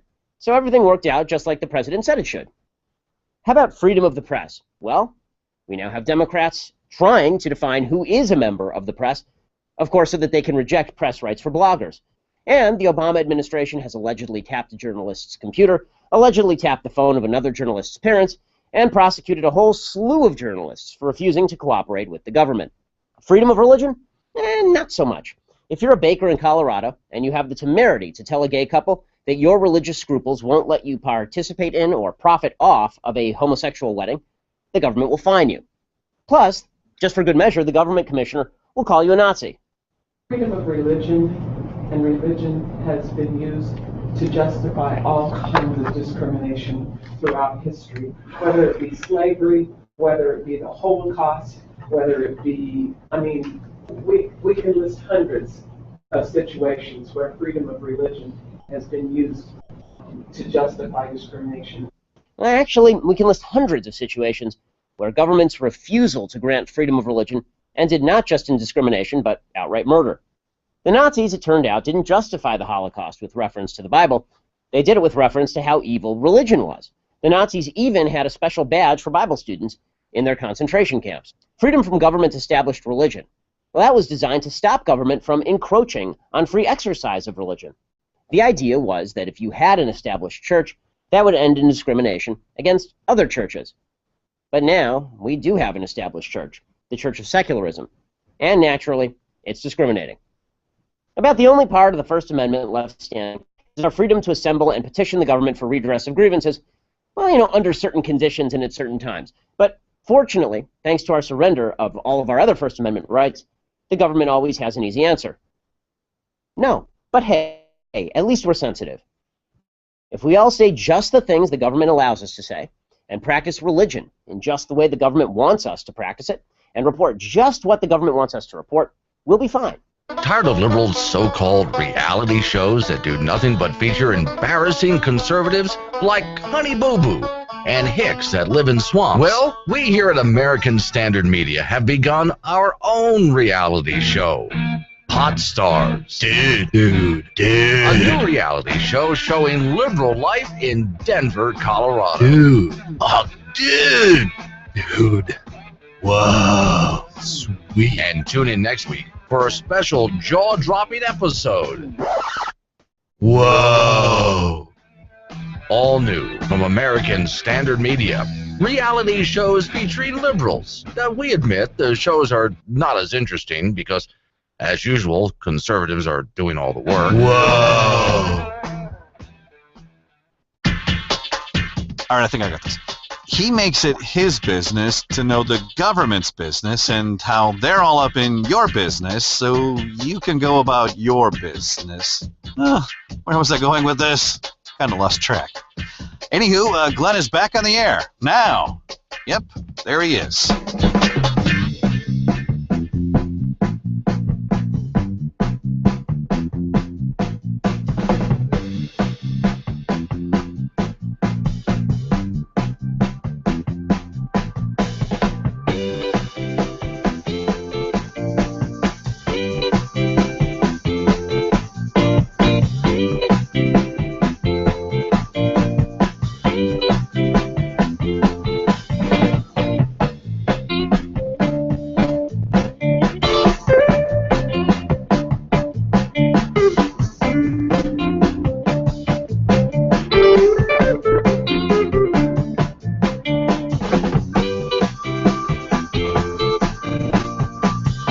It's the Bold Republic Radio Show. My name is Glenn Woods. Thanks for joining me. Now, DJ, the phones are open, and we can take calls, and you can change the subject if you want to change the subject, folks. That's fine. 307-363-4093 is the number.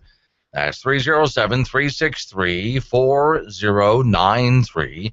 And if you want to interrupt me and talk about something else, that's fine. In the meantime, this was just handed to me by Dan, who I'll give credit for. Because, you know, Al Sharpton. Have you heard the latest? Al Sharpton has had 4 businesses closed by the feds. 4. And the reason why is he owes so much money in taxes. This is the guy who says we should tax the rich even more. Okay, well, Al Sharpton is rich, and he doesn't pay his taxes. He just simply doesn't. And yet, get this, he hasn't gone to jail for it. Considering that he owes millions, he hasn't gone to jail for it. They finally took action against him, closed down some of his businesses, but he hasn't gone to jail for it.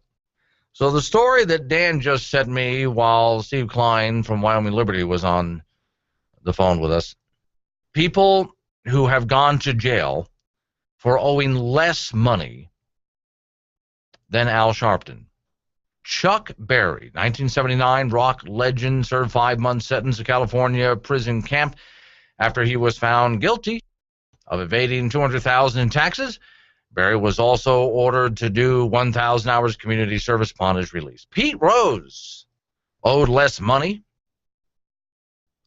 than Al Sharpton, and Pete Rose went to jail. 1990, former Cincinnati Red Star, you know who he is, I'm not a sports fan, spent 5 months in jail. Also fined $50,000, failed to report his tax returns. Remember all of that. Wait, I got more than that, but Lyndon's on the phone. Hi, Lyndon, what you got? Lyndon, you're going to have to turn down your radio. There's a delay. Yeah. Hey, I got a question on the fuel tax. Okay. Is it per gallon or is it by purchase price? That's a good question because we were looking that up here at the same time. It is per gallon. Everywhere that I look says it's per gallon. So the question at Tim from Tampa.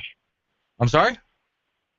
So for how much a crude of oil costs, they're making the same amount of money at the pump for highway use tax. Right. See, Tim from Tampa called last week with the same idea that you're having right now. The federal government's crying boo-hoo because gas prices have dropped considerably, and that means we're taking in less tax money. Well, not if you're actually charging us per gallon.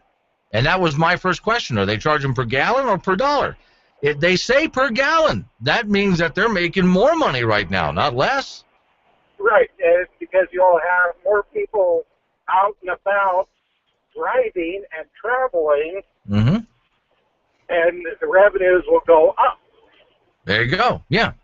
Okay. So anyone in the federal government that is crying boo-hoo because gas prices are low, that's what we need to shove in their faces. That. Yeah, that's even on the granted, the tax levies on the mines. I'm not sure how that's all figured in too. So. Okay. Well, I haven't seen anywhere, and if anyone knows differently, let me know because I went and searched everywhere I possibly could, and thanks for calling them, and I appreciate it. Every website that I could find said that they're charging us for gasoline tax, federal government, per gallon, not per dollar. That means when the gasoline price is low, that the federal government is making more money because people will drive more. If they were charging us per dollar, 18 cents on the dollar, that would be one thing. But they're not charging 18 cents on the dollar. They say they're charging 18 cents on the gallon. That means they're making more money. It's a volume business. Collecting taxes is a volume business. If anyone knows any different, let me know. I'll be happy to, if you can make a phone call for me. I don't know, because everywhere I turn says it's per gallon. So good, federal government. You got more tax money rolling in, so shut up about it.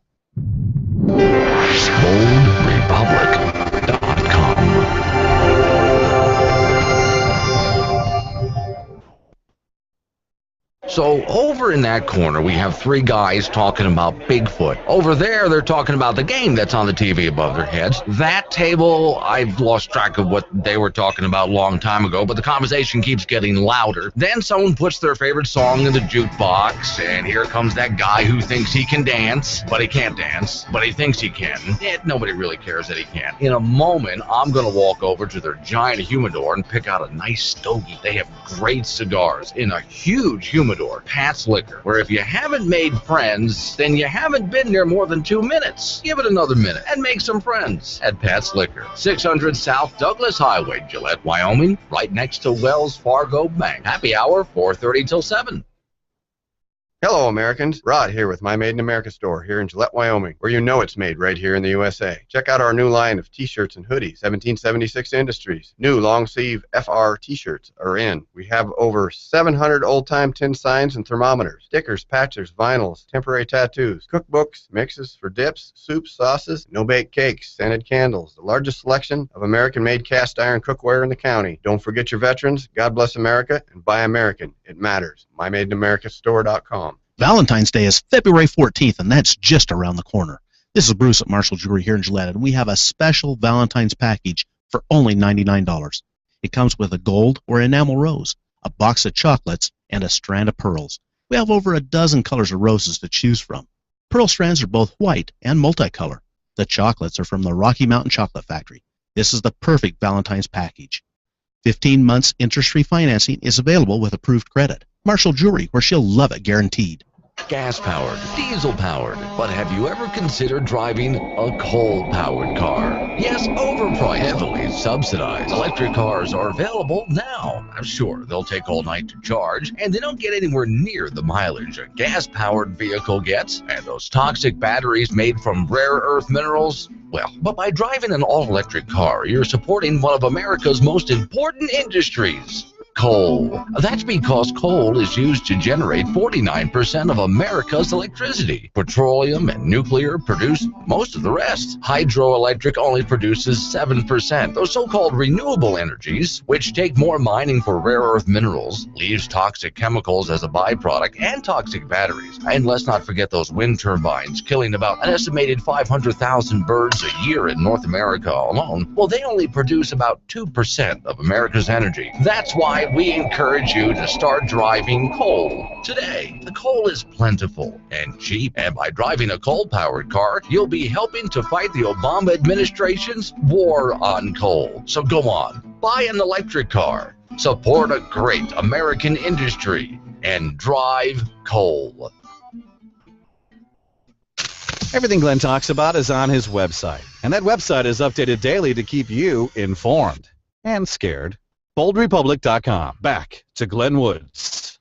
And back to the phones we go, where Duff has been patiently waiting through the commercial break. Hi, Duff. Thanks for hanging on. What you got? Hey, Glenn, humor me for a minute. All right. You're talking about the federal tax on gas, right? Yes. I last I saw was 0.4 cents on the gallon. But anyhow, just a random thought here. If it's a federal tax, what's good for one is good for all. So if a federal tax is so much in one state, wouldn't it be the same in all states, and wouldn't it be by the gallon in all states? Well, that's the federal tax. Now, your state government will tax, and depending on where you live, you'll also have a county gas tax and a city gas tax. Yeah. Yeah. But, and that can vary. All of them are by the barrel or by the gallon. That's right. Yeah. Well, the argument. No, when you were talking about federal tax, I was thinking, if the federal tax is so much a gallon in one state, it's going to be so much a gallon in all of them because it is a federal tax. Yeah, and that's the way that it is. Now, the argument that the federal government is making is, gas prices have dropped, and so we're making less money. And Tim from Tampa was the first person to call in. Lyndon was the second one just a moment ago. Wait a minute now. If gasoline has dropped by that much, that means people will be out there driving more because gas is cheaper, and so the federal government is making more money because more gallons are being sold. Right. One would think so, wouldn't they? Yeah, you would think. But then again, we're talking Washington, D.C., so they hope that you'll just sort of swallow the lie.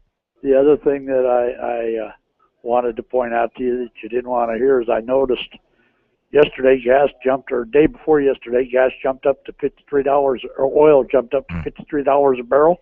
Right. Gas in Gillette automatically went up 10 cents a gallon. Today it's back down below 50, but I don't see the price dropping any. Okay. Now, do you know, first off, who do you blame that on? I blame it on the gougers. Okay, now, right away, the first thing you do is you say, well, they're gouging us. Now, we've had this conversation before. I, one time, had a chance to talk with a guy who owns one of these convenience stores. This was in Florida. And I asked him, hey, gasoline just went up.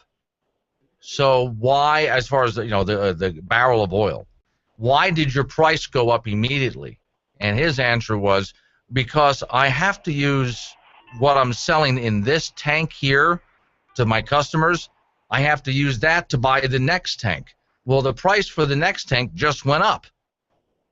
Okay, and then when the price comes down, you might see it come down in the market, but that doesn't necessarily filter back to him immediately. I mean, he may be still buying gasoline at the higher price before the barrel, before the gasoline, that's because it has to go through the refineries before that discount finally gets to him. So right away you say gouger. Duff, I would suggest you go talk to some people in the business of buying and selling gasoline and find out what they're up against. All righty, I'll do that. All right, thanks for calling in. I appreciate it. Well, no, what he's doing is very typical. I'm not just blaming Duff for that. I get this a lot from people. The price of gasoline goes up right away. Everybody's saying, well, they're gouging. Have you ever bothered to go talk to the people who buy and sell gasoline for a living and find out what they're up against and why they charge what they can charge? Now, at times, do they try to charge as much as they can? Well, sure. But what brings that down? Competition. Their competitors bring it down. Well, gasoline is a volume business, okay? This is why I've brought up the example before. Why does Walmart do so well compared to other stores? And that's because they're able to sell so low. And so they may make pennies per sale, but they have so much volume running through at pennies per sale that they make it up in volume. And selling gasoline is the same thing. Now, here another thing that you got to remember is when you take a look at your local convenience store, they may have gas pumps but they don't own, in most cases, the gas pump. In many cases, they've worked out a deal with whatever oil company to sell that gasoline.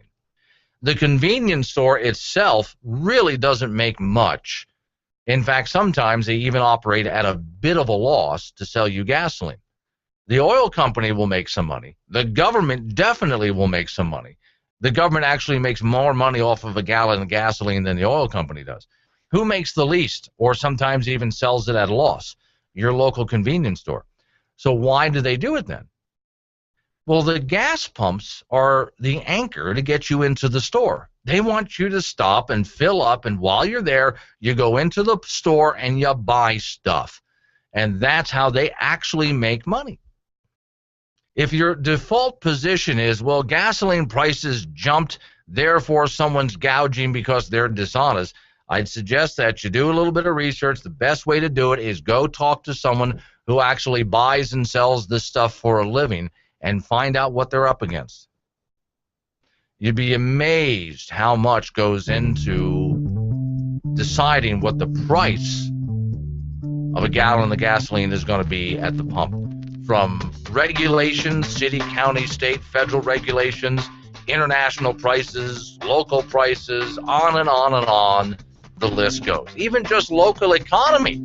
If you go through an economic boom, local economy, the price of everything goes up, even gasoline.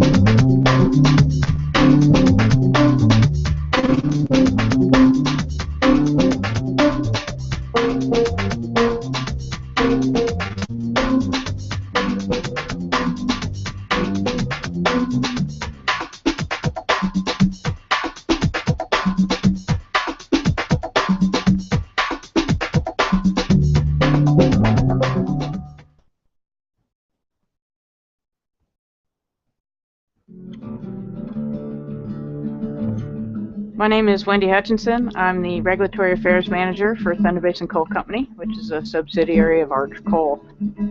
So I'm essentially an environmentalist working for a coal mine.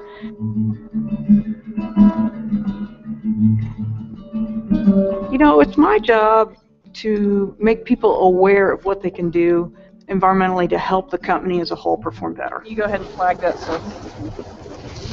When I came out here, I thought there would be conflict between what I wanted to do and what the company wanted me to do. I personally have not run across anybody at the mine that doesn't want to do the right thing.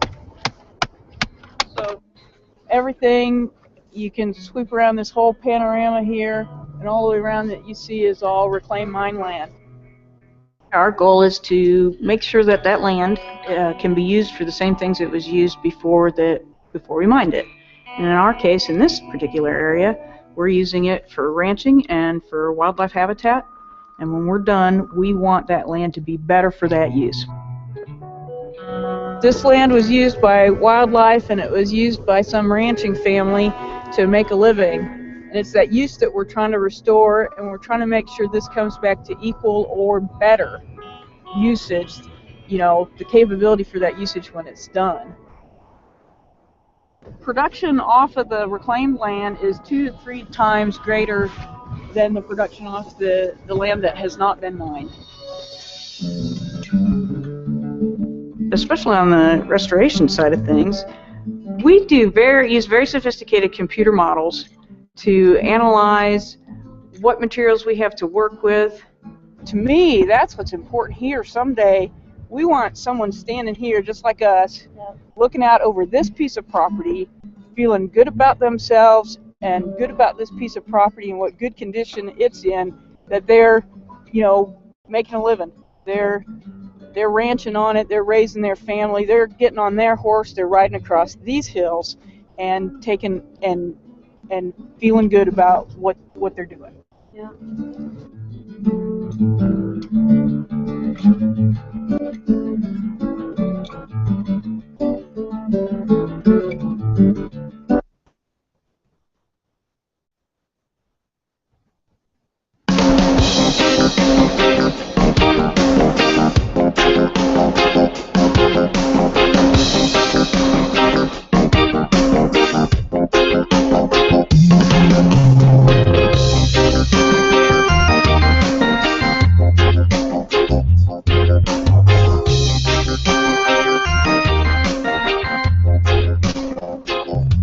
It's a Bold Republic radio show, second of 3 hours. My name's Glenn Woods. Thanks for joining me.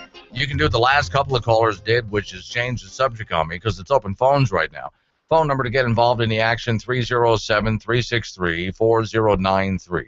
That's 307-363-4093. And, of course, pretty much everything I'm talking about, a whole lot more, you'll find it on my website, which is boldrepublic.com. I want to go back to that debt question real quick, because I got to find out where this guy is on it.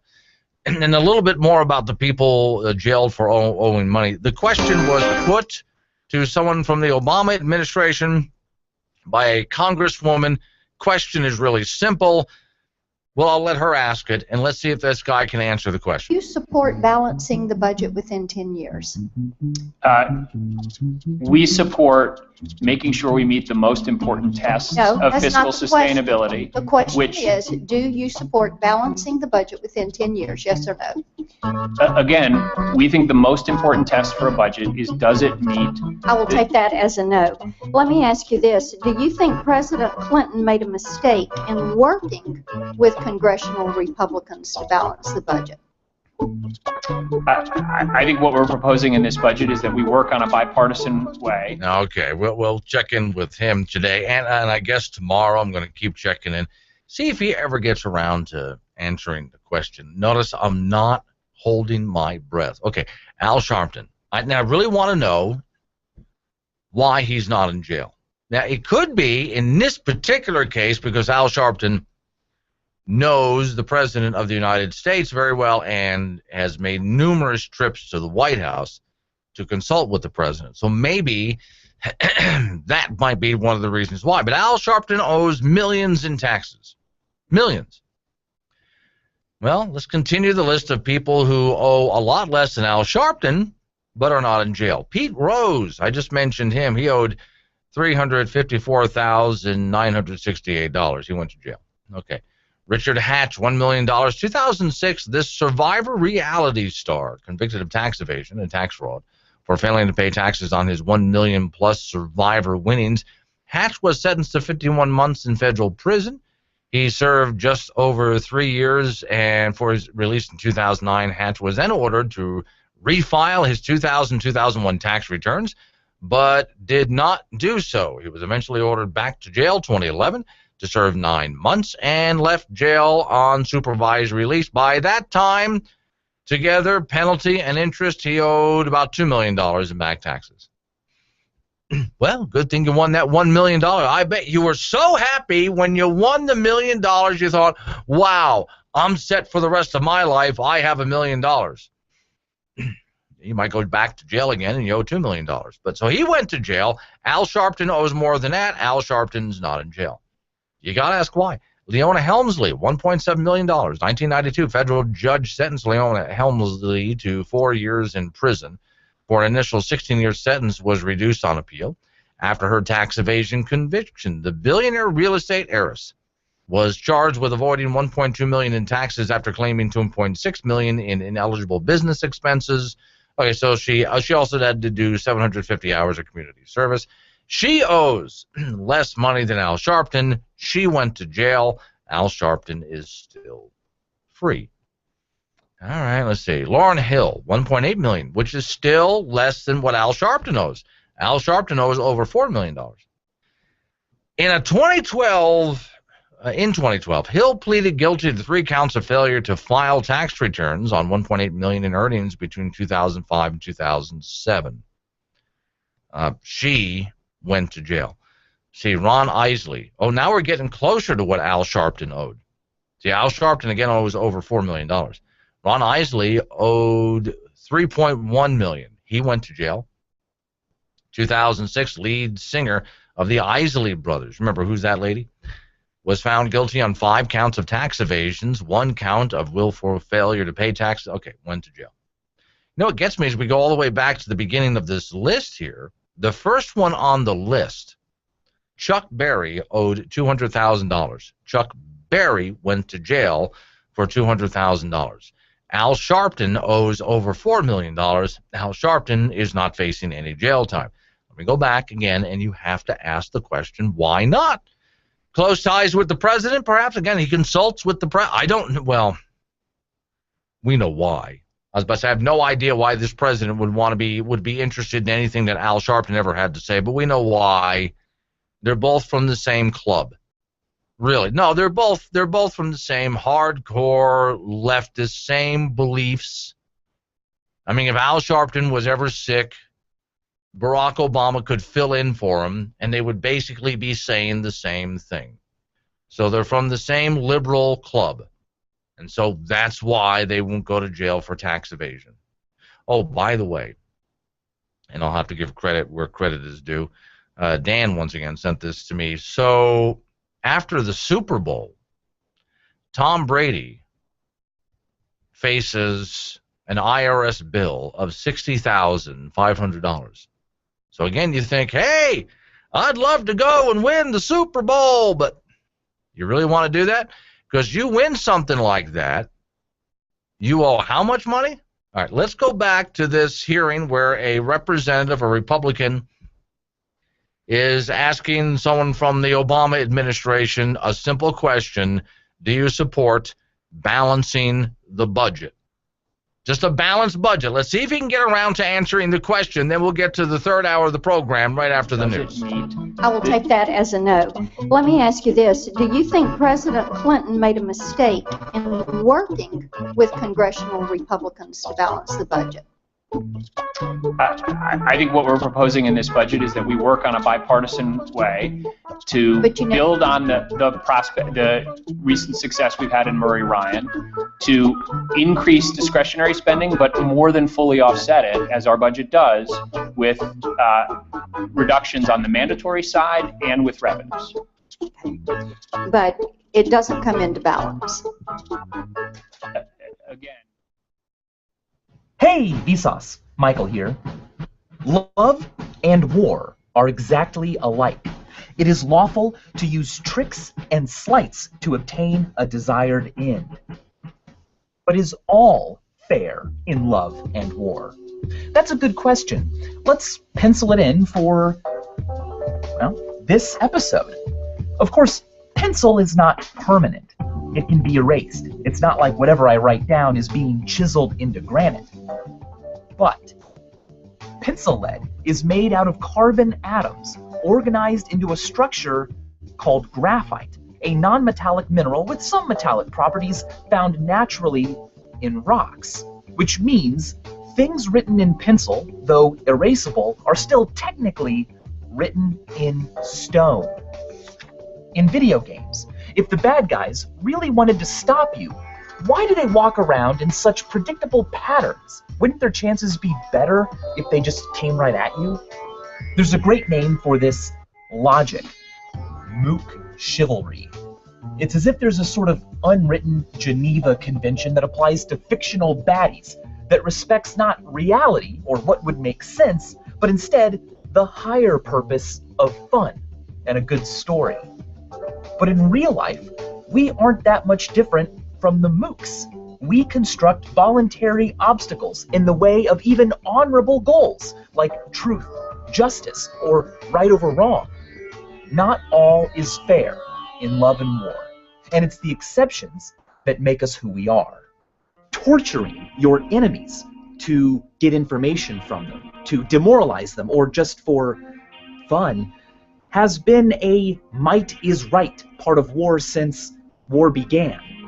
But in the second half of the 19th century, Henri Dunant, the founder of the Red Cross, organized an official moral code of warfare, the Geneva Conventions, that today, across its now 4 conventions, has been agreed to be followed by 196 nations. And since then, various other customs, codes, and principles have been established, totaling up into what may now be called the rules of war. Their enforcement is handled by regional, national, and international powers. Of course, an unconcerned force would simply ignore these rules, because the quickest route to victory is the one full of unfair advantages. But nonetheless, we treasure them, try to at least, and believe that all others should. The values they recognize are telling. Things unrelated to military necessity, or valued, in a sense, more greatly than immediate victory, are protected. For instance, the Environmental Modification Convention prohibits controlling the weather and using the weather as a weapon against your opponents. Before the convention, that happened. For example, during Operation Popeye, U.S. airplanes seeded rain clouds over Vietnam and successfully extended the monsoon season by more than a month, increasing rainfall by 30%, a move that made enemy road surfaces muddy, blocked by landslides, washed out, much less passable. The laws of war protect certain symbols. Parties or infrastructures bearing symbols that indicate they're only there to help, or are neutral, culturally important buildings that should be protected for posterity, are off limits. It's a violation of the laws of war to attack such targets or to pretend to be such targets if your intentions are otherwise. That is called perfidy, a kind of deception that involves pretending to act fairly and honestly, to invite the confidence of an adversary, only to then take advantage of that trust, betray it, and kill, injure, or capture. If you do one of those 3 things while pretending to be dead, or injured, or surrendered, or a civilian, or a non-combatant, well, that's a violation of the rules of war. Espionage is allowed, but if caught, you can be prosecuted and punished. Whereas if you are a lawful combatant, on the other hand, you're entitled to protection as an official prisoner of war. Conditions like these reveal something we desire to hold above quick vengeance: dignity and respect. Both sides wish to be treated with that and uphold the bargain. Athletes agree to play fair, to avoid prohibited things, even technically safe and otherwise legal things that would nonetheless give them an unfair advantage. They do this because the spirit of the sport is more important to them than the quickest victory possible. Sportsmanship. Likewise, a sort of lovesmanship exists in U.S. courtrooms. If the most surefire way of getting the truth of someone's guilt involves spoiling a bond of love, spousal privilege says chill. Love is sacred. Truth will come second. I'll make our government open and transparent. I'm going to make it impossible for congressmen or lobbyists to slip pork barrel projects or corporate welfare into laws when no one's looking, because when I'm president, meetings where laws are written will be more open to the public, no more secrecy. That's a commitment I make to you as president. When there's a bill that ends up on my desk as president, you, the public, will have 5 days to look online. When there are meetings between lobbyists and a government agency, many of those meetings is possible online for every American to watch. When there's a tax bill being debated in Congress, you will know the names of the corporations that would benefit and how much money they would get. And we will put every corporate tax break and every pork barrel project online for every American to see. You will know who asked for them, and you can decide whether your representative is actually representing you. Irreverent, but honest and tastefully tacky somehow. Here comes another hour of insensitivity training with Glenn Woods. So, does the president understand how deeply hypocritical he is to pull the funding for clean coal technology? If he doesn't, we're going to explain it to him. Let's go. Last hour, Thursday. And I'm going to have to bring this up on Friday as well if I can in the first hour of the program, because a lot of people need to hear this and need to think about it. So here was a project for clean coal technology. Now, a lot of this project, I reject the premise of it, but we'll get into it. The president has decided to just cancel the project. Good? Bad? Well, I think it's actually good that he pulled the plug on it, but not for the reasons that the president would think. So from the Daily Caller, headline, Obama pulls the plug on $1.1 billion clean coal project.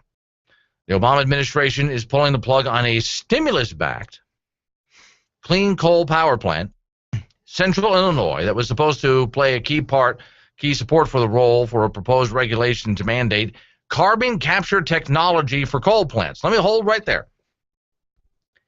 It is not necessary to capture carbon.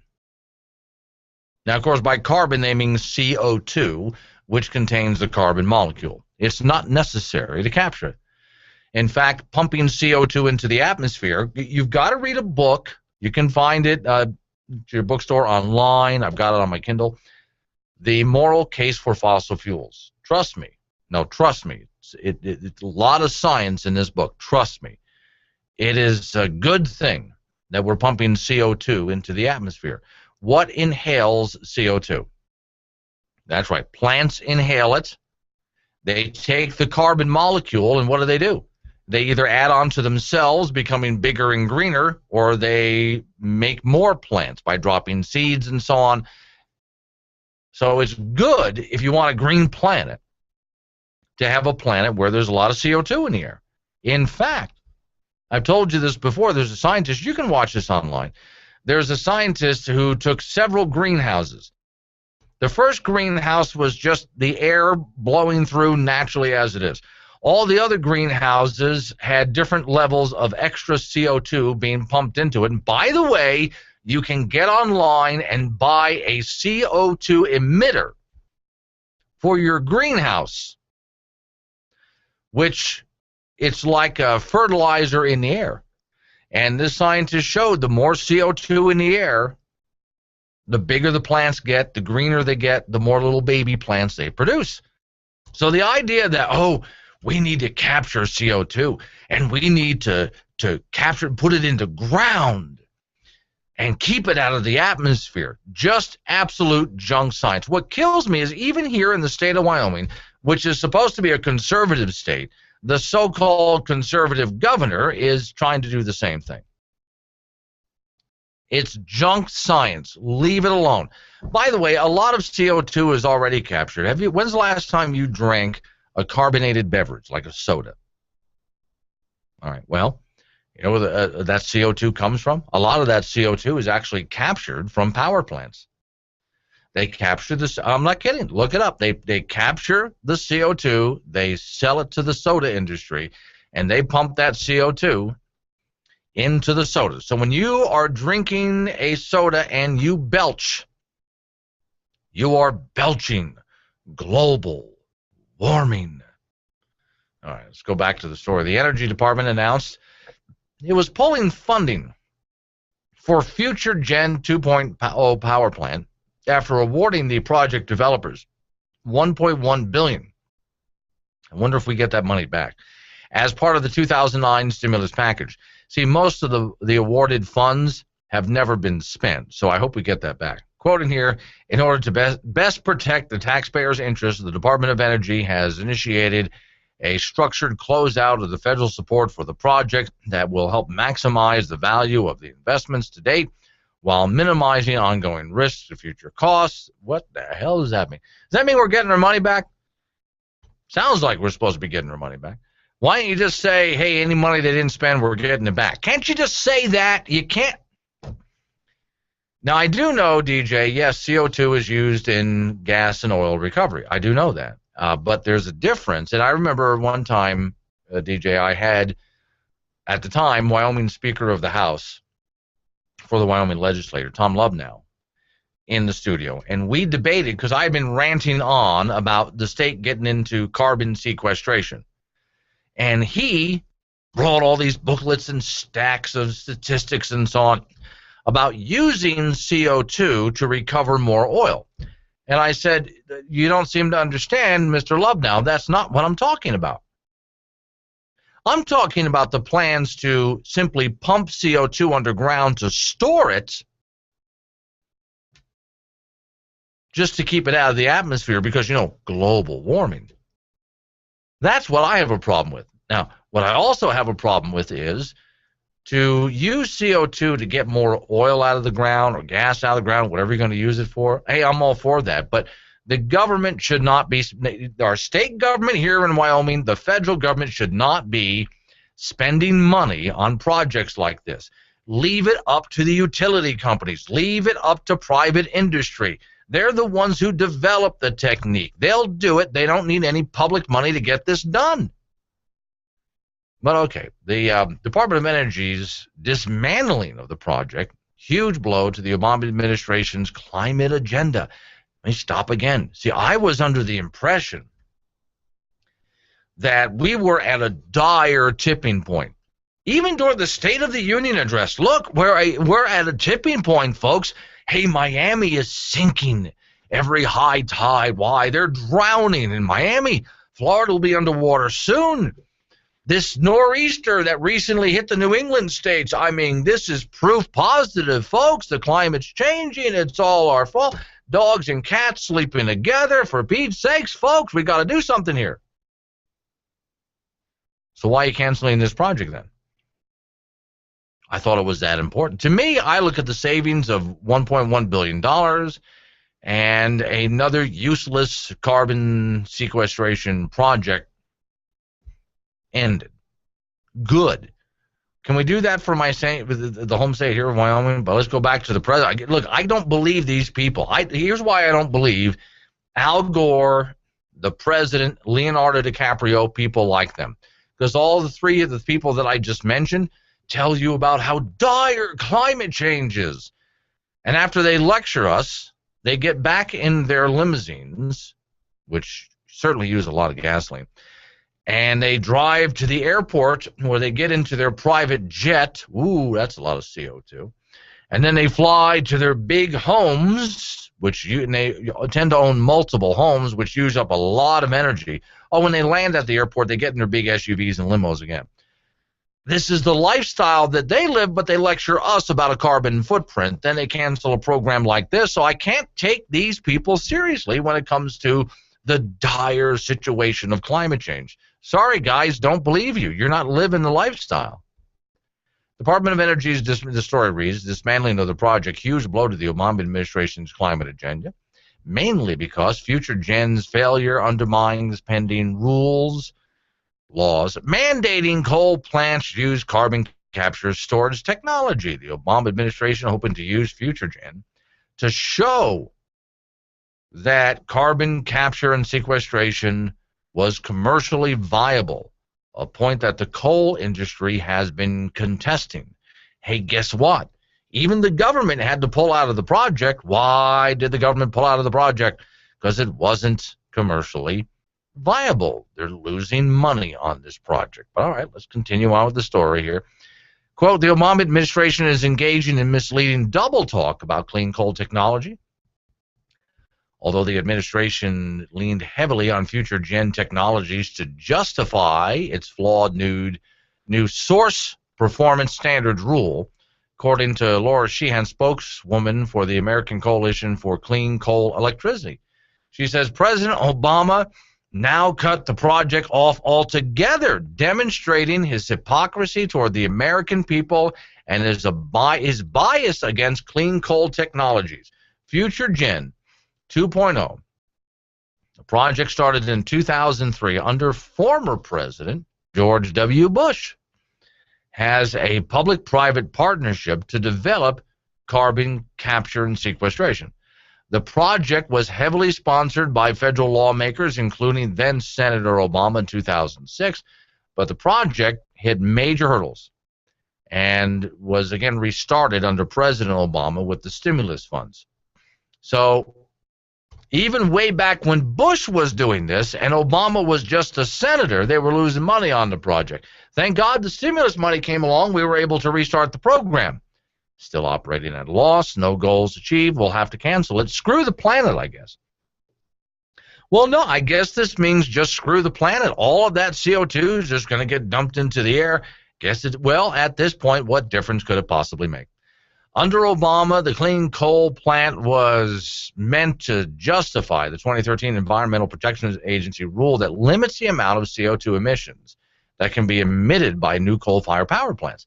EPA just set emission limits so low that even if the most efficient coal plants could not meet them without installing, the most efficient plants that we have would not be able to meet these standards without installing carbon sequestration technology.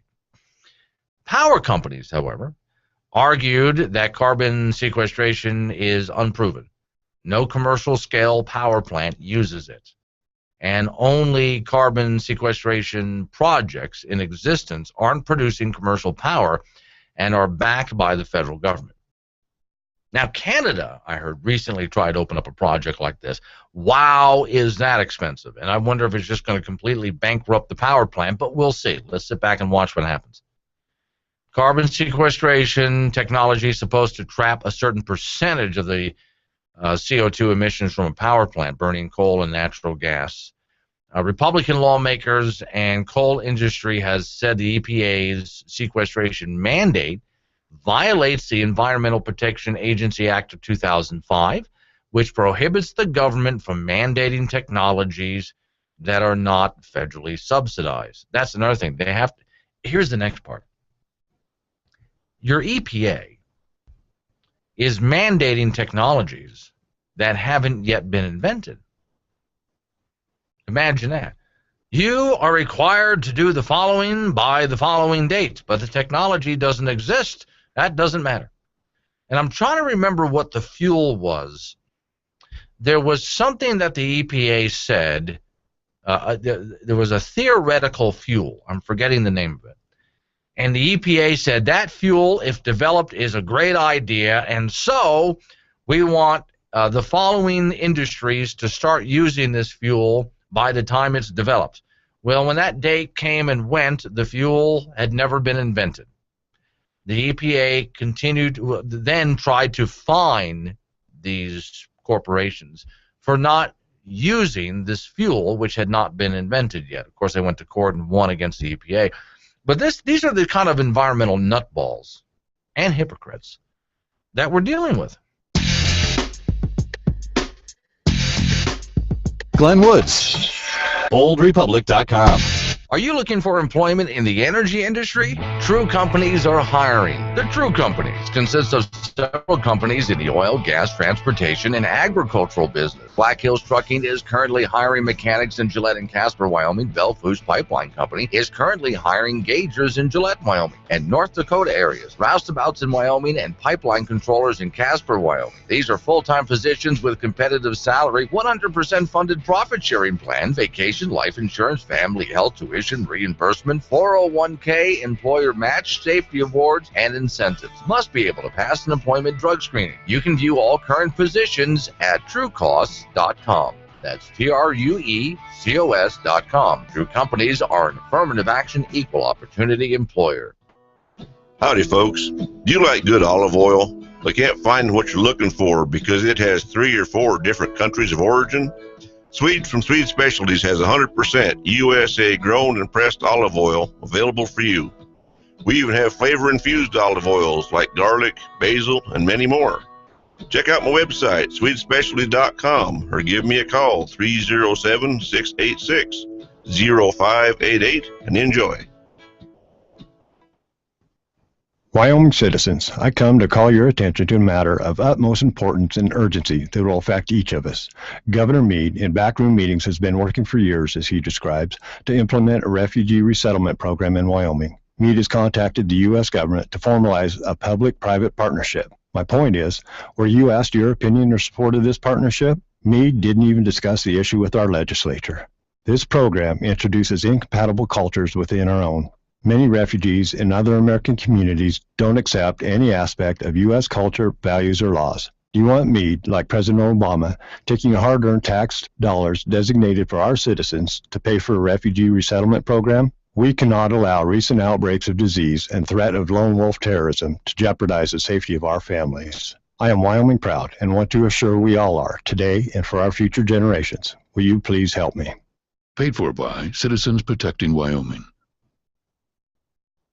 Are you a bureaucrat? We would like to invite you to register for the Hometown International Bureaucratic Information and Justification Institute for the Bureau of Internal Symposium, or HEBGBs for short. HEBGBs invites you to this 1 or 3-day symposium, depending if our 3-day internal certification is renewed. We will have an exciting lineup planned. Health and Human Services Director Kathleen Sebelius, former IRS Manager Lois Lerner, and former head of the EPA Lisa Jackson. Registration is easy-ish. Just go to Hometown International Bureaucratic Information and Justification Institute for the Bureau of Internal Symposiums .com and click register now. No, not now, but when you get there, click the word now, but not yet. You'll be directed to a site requesting you to fill out a small 12-page application. This application gives you the heebie-jeebies information and authorizes you to print off a short 37-page registration form. After your registration form is complete, please go back to the heebie-jeebies website and follow the same steps 2 more times. Since registration in triplicate is required and copies will not be accepted, please fill out 1 with a number 2 pen, 2 with a ballpoint pen, and 3 with a crayon. Snail mail your application and registration along with your non-refundable check and money order, each made out for $250 to heebie-jeebies. Credit cards are accepted, but please allow for additional 10 to 12 weeks for processing. You will then be promptly notified within 8 to 10 months if your non-refundable registration has been accepted.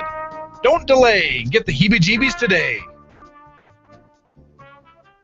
Hello. Yes, I think Glenn is going to take your call next, but don't call him Glenn. He wants to be called Pasty White Guy. Oh, no, he takes it as a compliment. Trust me. Wait, here we go. Back to the show.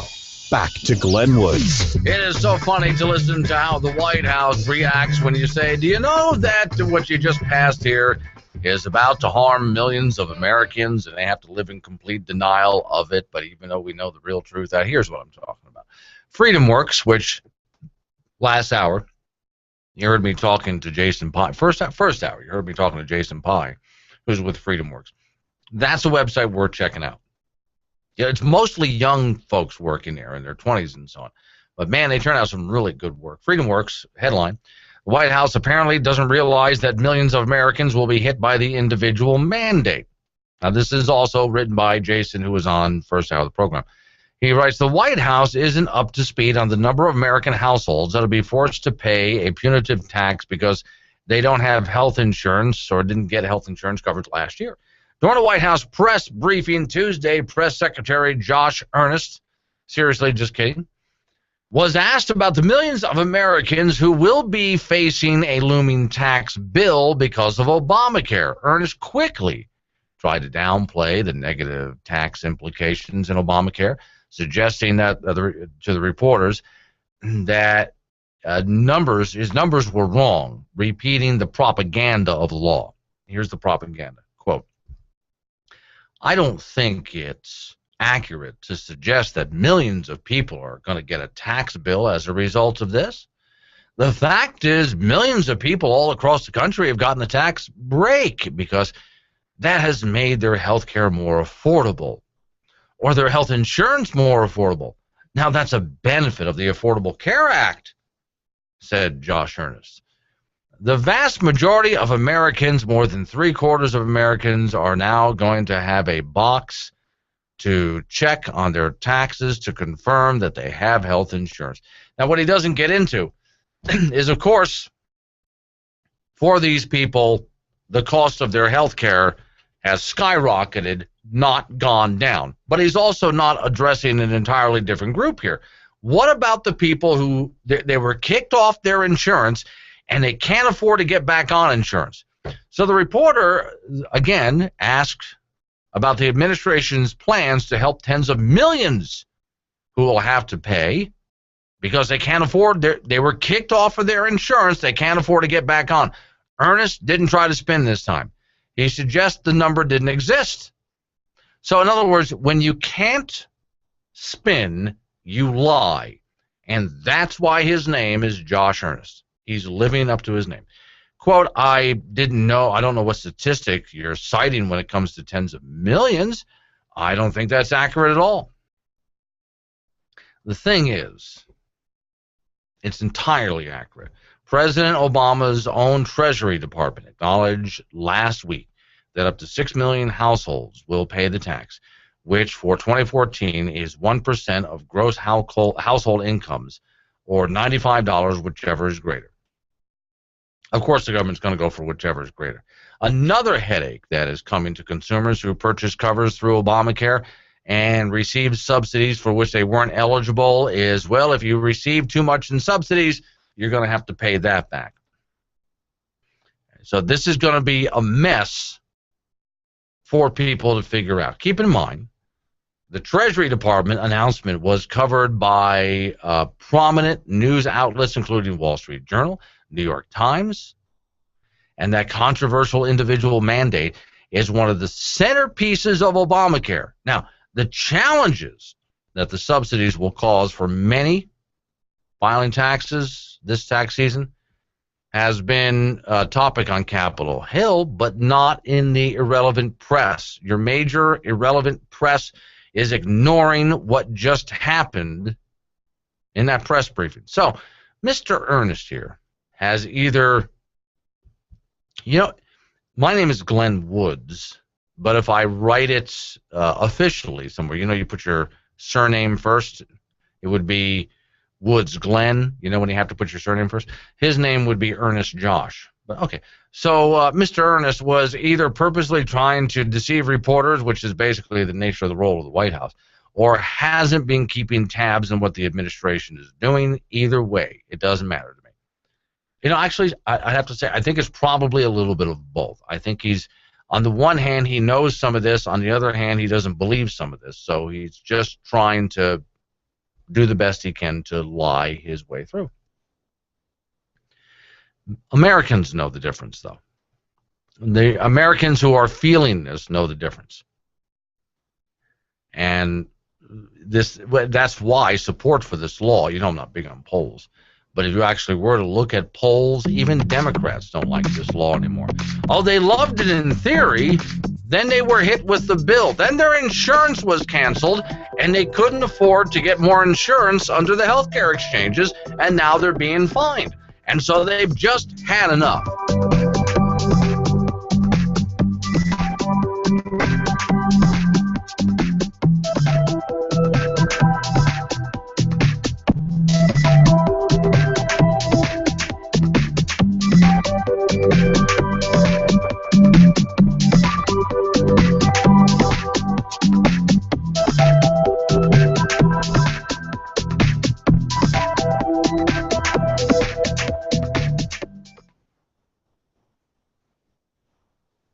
TheBlaze. It's a new, exciting online video contest.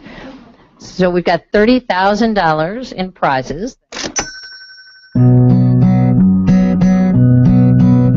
What's hated by unions has businesses wary and dropping coverage like the skin secondary, causing thousands of layoffs, taking its toll. What's so good for people that they're forced to enroll? What's a law that's so good folks who passed and defended it see it and got waivers to be exempted? It's like Olestra at first, it sounded hip, but we quickly found ourselves dealing with a whole lot of Obamacare, Obamacare.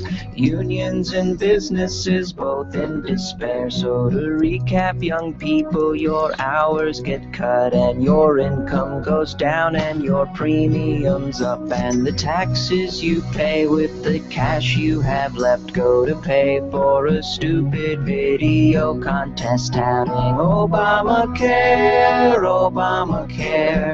Unions and businesses both in despair. It's hated by doctors and unions are mad, not since Billy Ray Cyrus has someone made something this bad. Hi, this is Sal from the Liberal Clearinghouse, inviting you to come on down and get what you can before it all goes. Remember, the Liberal Clearinghouse is staffed by unemployed college students and Common Core dropouts. So it's pretty much self-serve down here. We have a wide selection of broken wind turbines, solar panels, unsold electric cars.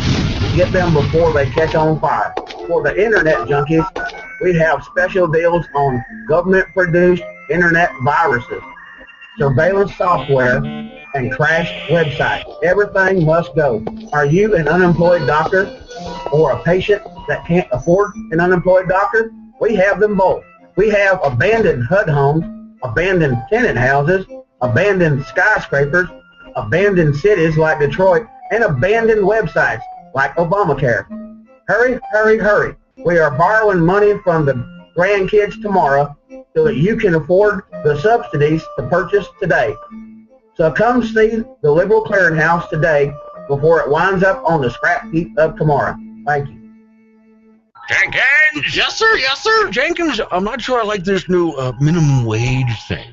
Things are a little different around here. Well, sir, since you replaced almost everyone with the automation, it sure as heck sounds different around here. Yes, slapping my secretary on the bottom just isn't the same. I've been trying to get a date with a new intern in accounting. Yeah, how's that working out for you? She hasn't said a word to me, sir. Take her out for Chinese. Sir, I think she was made in China. Like those foreign girls, do you, son? Whatever you say, sir. Speaking of accounting, here we save all this money by automating to avoid raising the minimum wage, but now we're getting taxed more than ever before. Unemployment and welfare is expensive, sir, and one way or another, you're paying for these people. Good point.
the Bold Republic Radio Show. My name is Glenn Woods. Thanks for joining me. So, last half hour of the program, don't forget, everything I talk about, pretty much and a whole lot more, you'll find it on my website, which is boldrepublic.com. So I remember watching some time ago, I thought it was very clever, Star Trek The Next Generation. Yes, I was one of those geeks.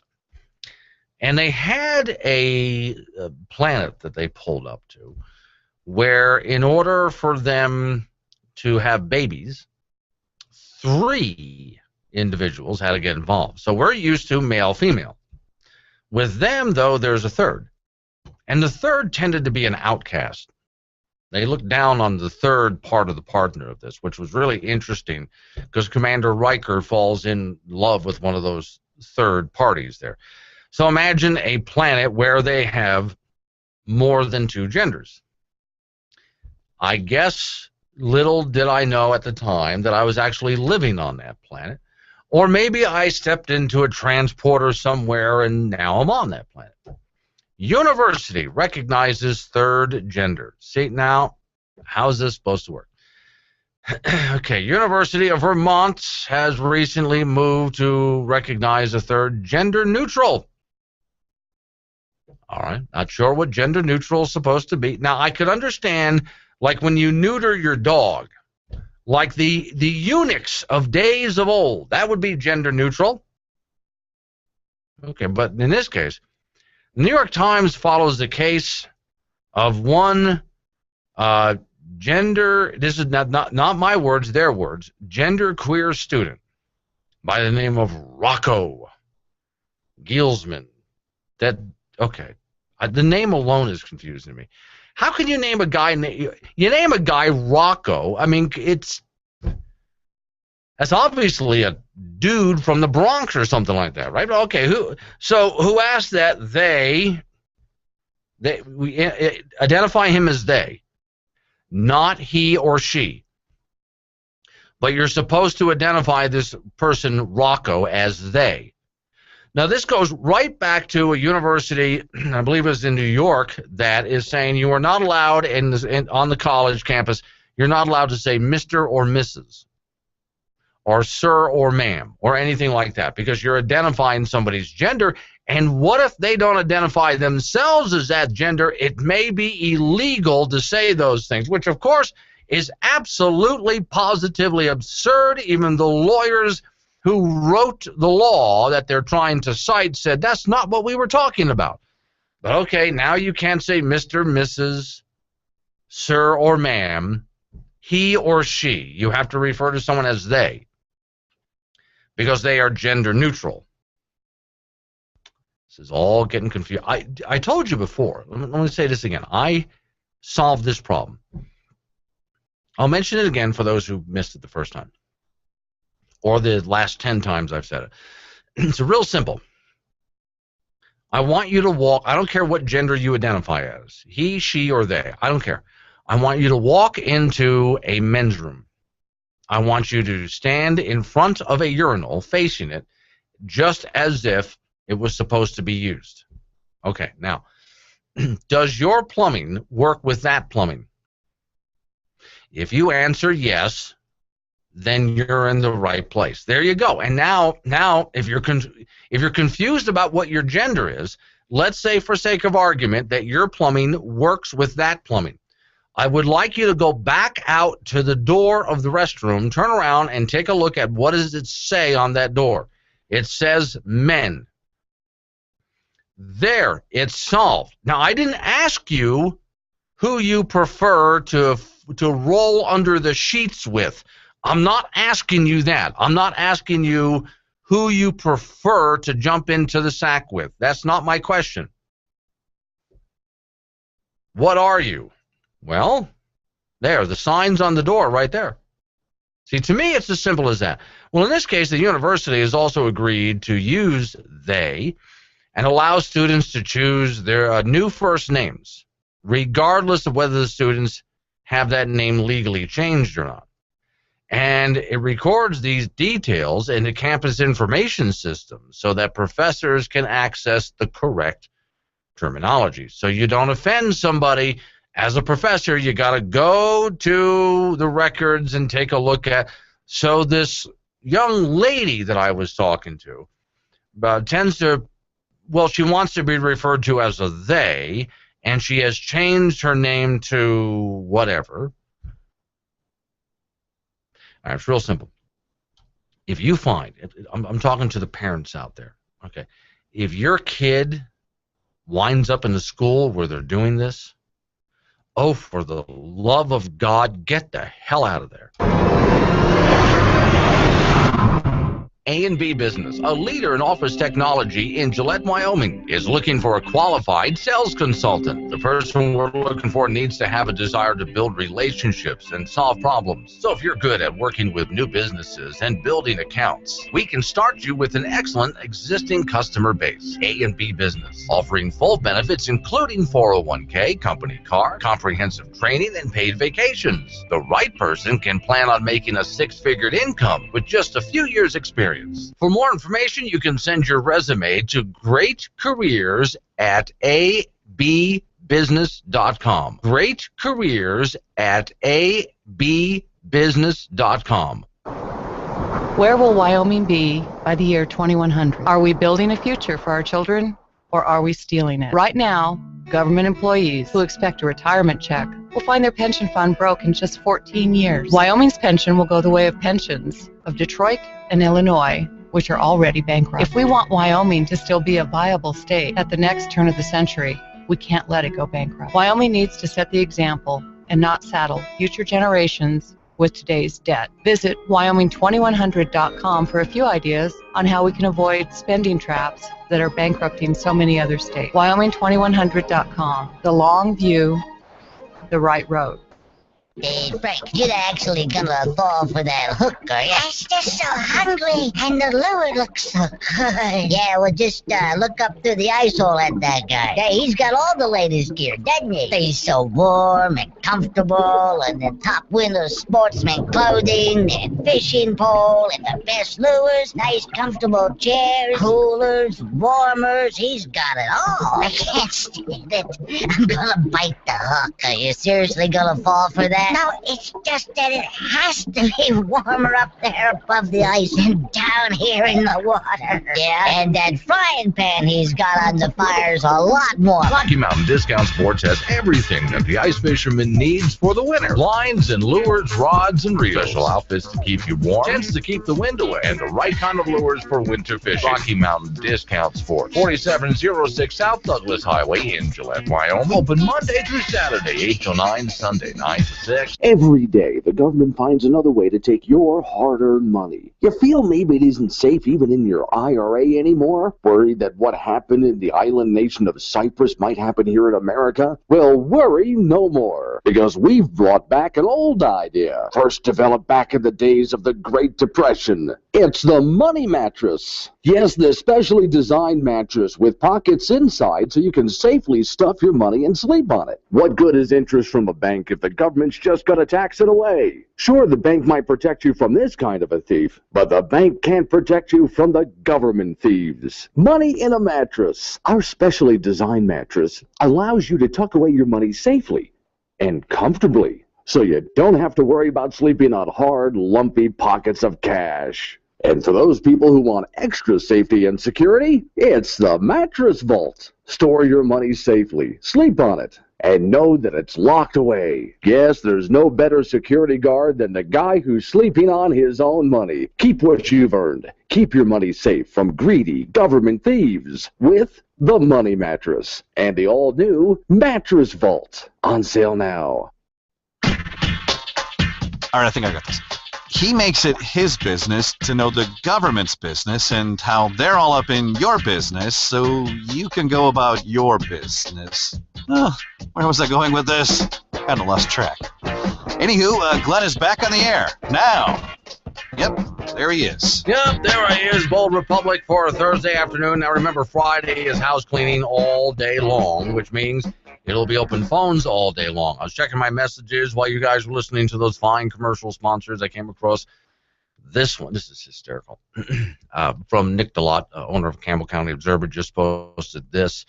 The statistic is frightening. 25% of women in this country are on medication for mental illness. Now, that's scary because it means 75% are running around completely untreated. Nick, I could not possibly agree more with you on that one. Okay. So, headline reads from the Reason Foundation. Since I was just talking about college students here, Obama's student loan debt forgiveness will cost $22 billion. $22 billion, because, we just have $22 billion lying around. Not like we're in massive debt or anything like that, right? We just have that $22 billion just kind of lying around.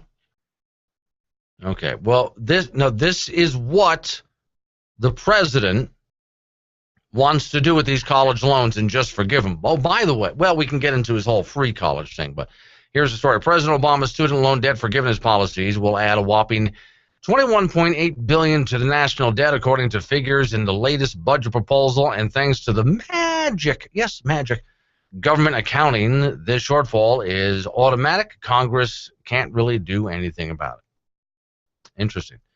So, while students and grads drowning in more than $1 trillion worth of loan debt across the nation, the president has made debt forgiveness his top education priority and plans to expand his generous repayment program.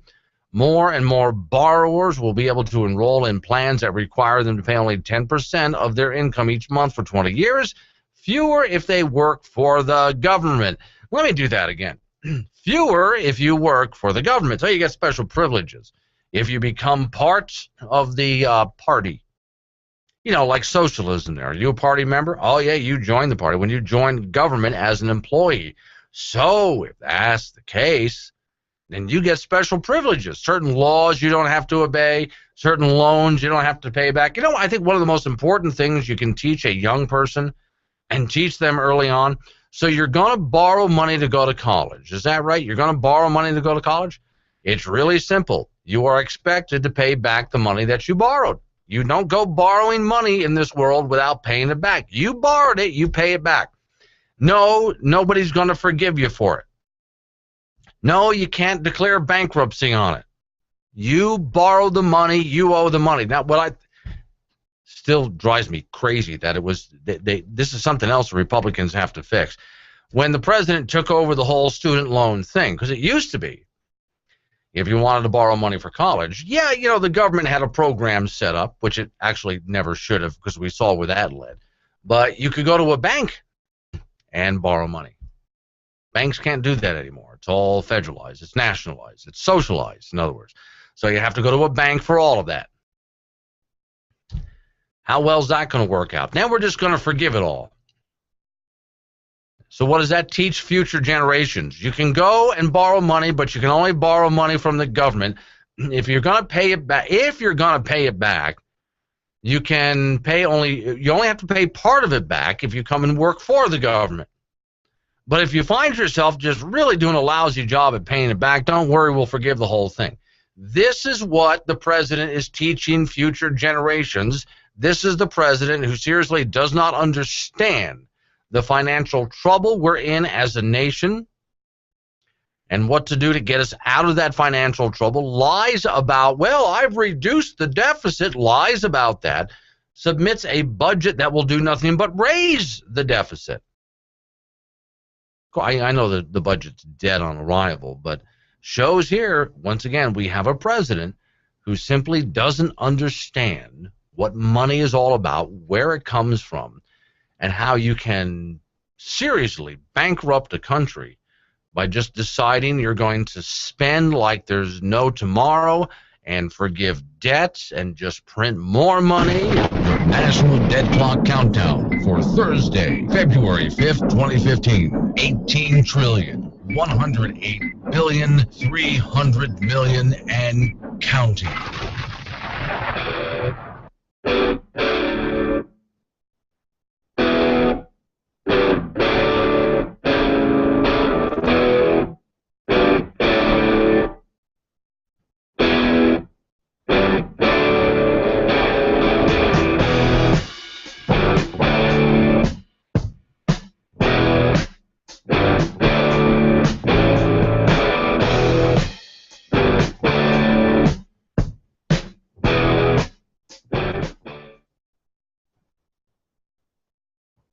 right, we're here with our friend Greg Schaefer. We're in the Powder River Basin in Wyoming. I have to say, not the easiest place to get to, but arguably one of the most important places for our country's electricity. Greg, why is that? This is really, truly a national resource and treasure for the United States. We're in the Powder River Basin, which has probably 200 to 250 years supply worth of coal left. So it'll be around through my lifetime and your lifetime and my kids' lifetime.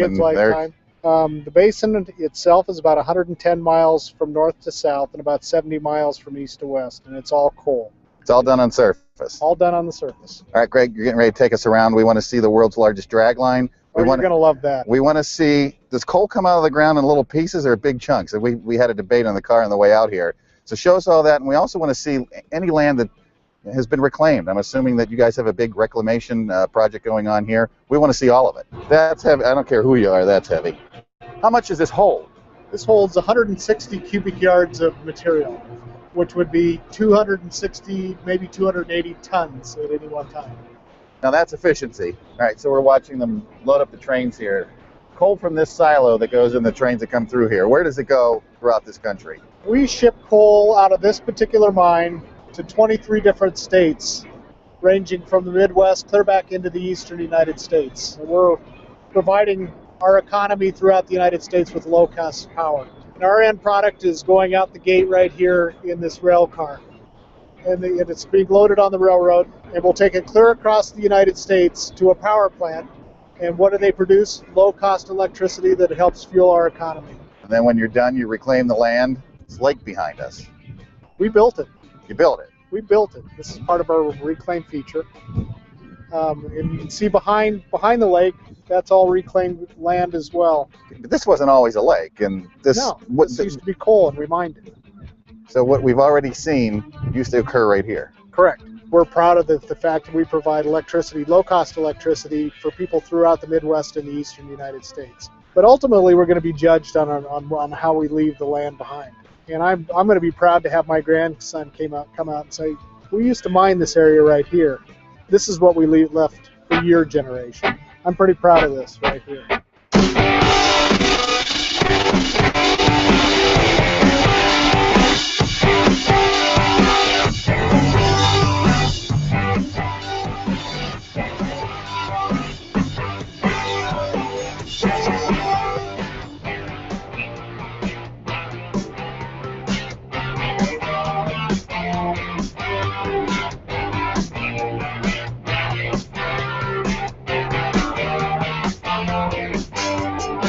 Last 7 minutes of the program. My name is Glenn Woods. Bold Republic's on the radio.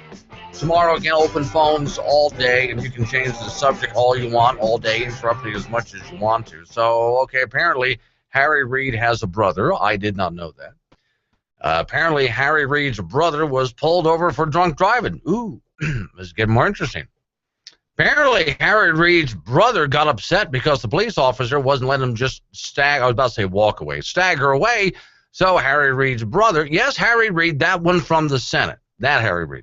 So Harry Reid's brother decided to punch out the cop. There's a picture of Harry Reid's brother after having punched out the cop. Now, for those of you who are watching on the video stream, I am going to entertain you by showing you a picture of Harry Reid's brother. I would have to say that Harry Reid looks worse after all of that workout equipment landed on his face. But here's what Harry Reid's brother looks like. So he fought the law, and the law won. Okay. Well, you know what it made me think of right away? Remember, for those of old enough to remember this, President Jimmy Carter had to put up with his brother Billy, who was just as bad as this. But okay, real quick, the story. The younger brother of Senate Minority Leader Harry Reid, arrested Monday afternoon after allegedly driving under the influence and punching a Nevada State trooper during a traffic stop. Not Harry Reid, but Larry Reid, 73. Wow, that's 73 years old. Even beaten up, he looks good for 73. Was found sitting inside his Lexus SUV, had been driving around median highway, in the median of the highway, Highway 95 near Searchlight, Nevada, shortly after noon. According to a local television station, the arresting report for Reid said that the trooper asked him why he was driving in the median of the highway. Reed responded with what was described as incoherent and slurred speech. If I was him, since I was in Searchlight, Nevada, I would have taken the UFO approach with, no, seriously, officer, officer, there was this like bright light and, you know, and I would have taken that. The whole UFO thing, that would be more believable. And the reason I'm acting inebriated is because of, well, they did tests on the officer, and I'd rather not talk about it. Kind of humiliating, officer. Reed, though, just decided to go for the drunken defense, denied that he was drunk, asked the trooper if he could leave. When he was told he could not, the report said Reed cursed the trooper and then put the vehicle into gear. The trooper ordered Reed to stop before reaching inside the vehicle to put it back in park. At that point, the report claims that Harry Reed's younger brother, Larry Reed, I'm not making this up, don't look at me like that, punched the trooper twice in the face. The trooper was then able to pull the keys from the ignition and then beat the crap out of Larry Reed and arrest him, which I suppose that he enjoyed it thoroughly. So again, this is what, you remember what Harry Reid looks like? Now his brother looks about the same. So, okay. I'll let you know if anything develops on that. I would have gone for the UFO story on that one, especially if you're in like Searchlight, Nevada. Here's a guy that you're going to cheer for. He's under arrest, so maybe I don't suggest this, but here's what you'll cheer for. Different sort of tax rebellion. New York Times. Wichita Falls, Texas, they report Wichita Falls man was arrested by the Sheriff's Department January 28th for refusing to leave the Wichita County Courthouse Annex while trying to pay property tax in $1 bills. He showed up with a stack of $1 bills. They did not want to take them. You know, some government agencies, when you owe them money, if you showed up with cash, they're not going to accept it.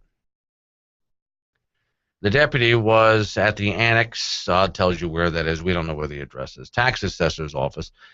And asked Timothy Andrew Norris, wonder any relation to Chuck? I kind of doubt it because he would have gotten away with it. 27 years old, to leave the tax office. They accused him of making a disruption to the operations of the efficiency of the tax office by attempting to pay $600 worth of property taxes with $1 bills. Now, did you know that you could get in trouble for disturbing the efficiency of a bureaucracy? Stop for a minute and think about the irony of the statement that I just gave you. These people in the bureaucracy actually, for some reason, think that they're efficient, and they get really mad when you disturb their efficiency. And so they'll call the law on you. I bet you they'd really call the law when you actually, in very direct terms, told them how inefficient they really are, with words that I can't use on the radio. Well, they accused this gentleman of disrupting their efficiency. The bills were said to be folded so tightly it required the tax office personnel approximately 6 minutes to unfold each bill. He refused to leave until he got his receipt. The police showed up. He was charged with criminal trespass. I'm thinking that this guy here is my, I'm just going to add him to my list of heroes. Good job. Yes, I know he went to jail over this, but think about it. Really, what is going to jail over this do, really? Well, okay, he shows up, and the judge shakes his head at him, and you shouldn't have ought to done that. And then he probably has to pay some kind of fine. How do you think he's going to pay the fine? They put him inside a cage for a couple of days, and that's it. So you have to ask yourself now, was it worth it? I bet you to him, it was worth it. Every folded dollar. Okay, Friday, open phones all day. See you then.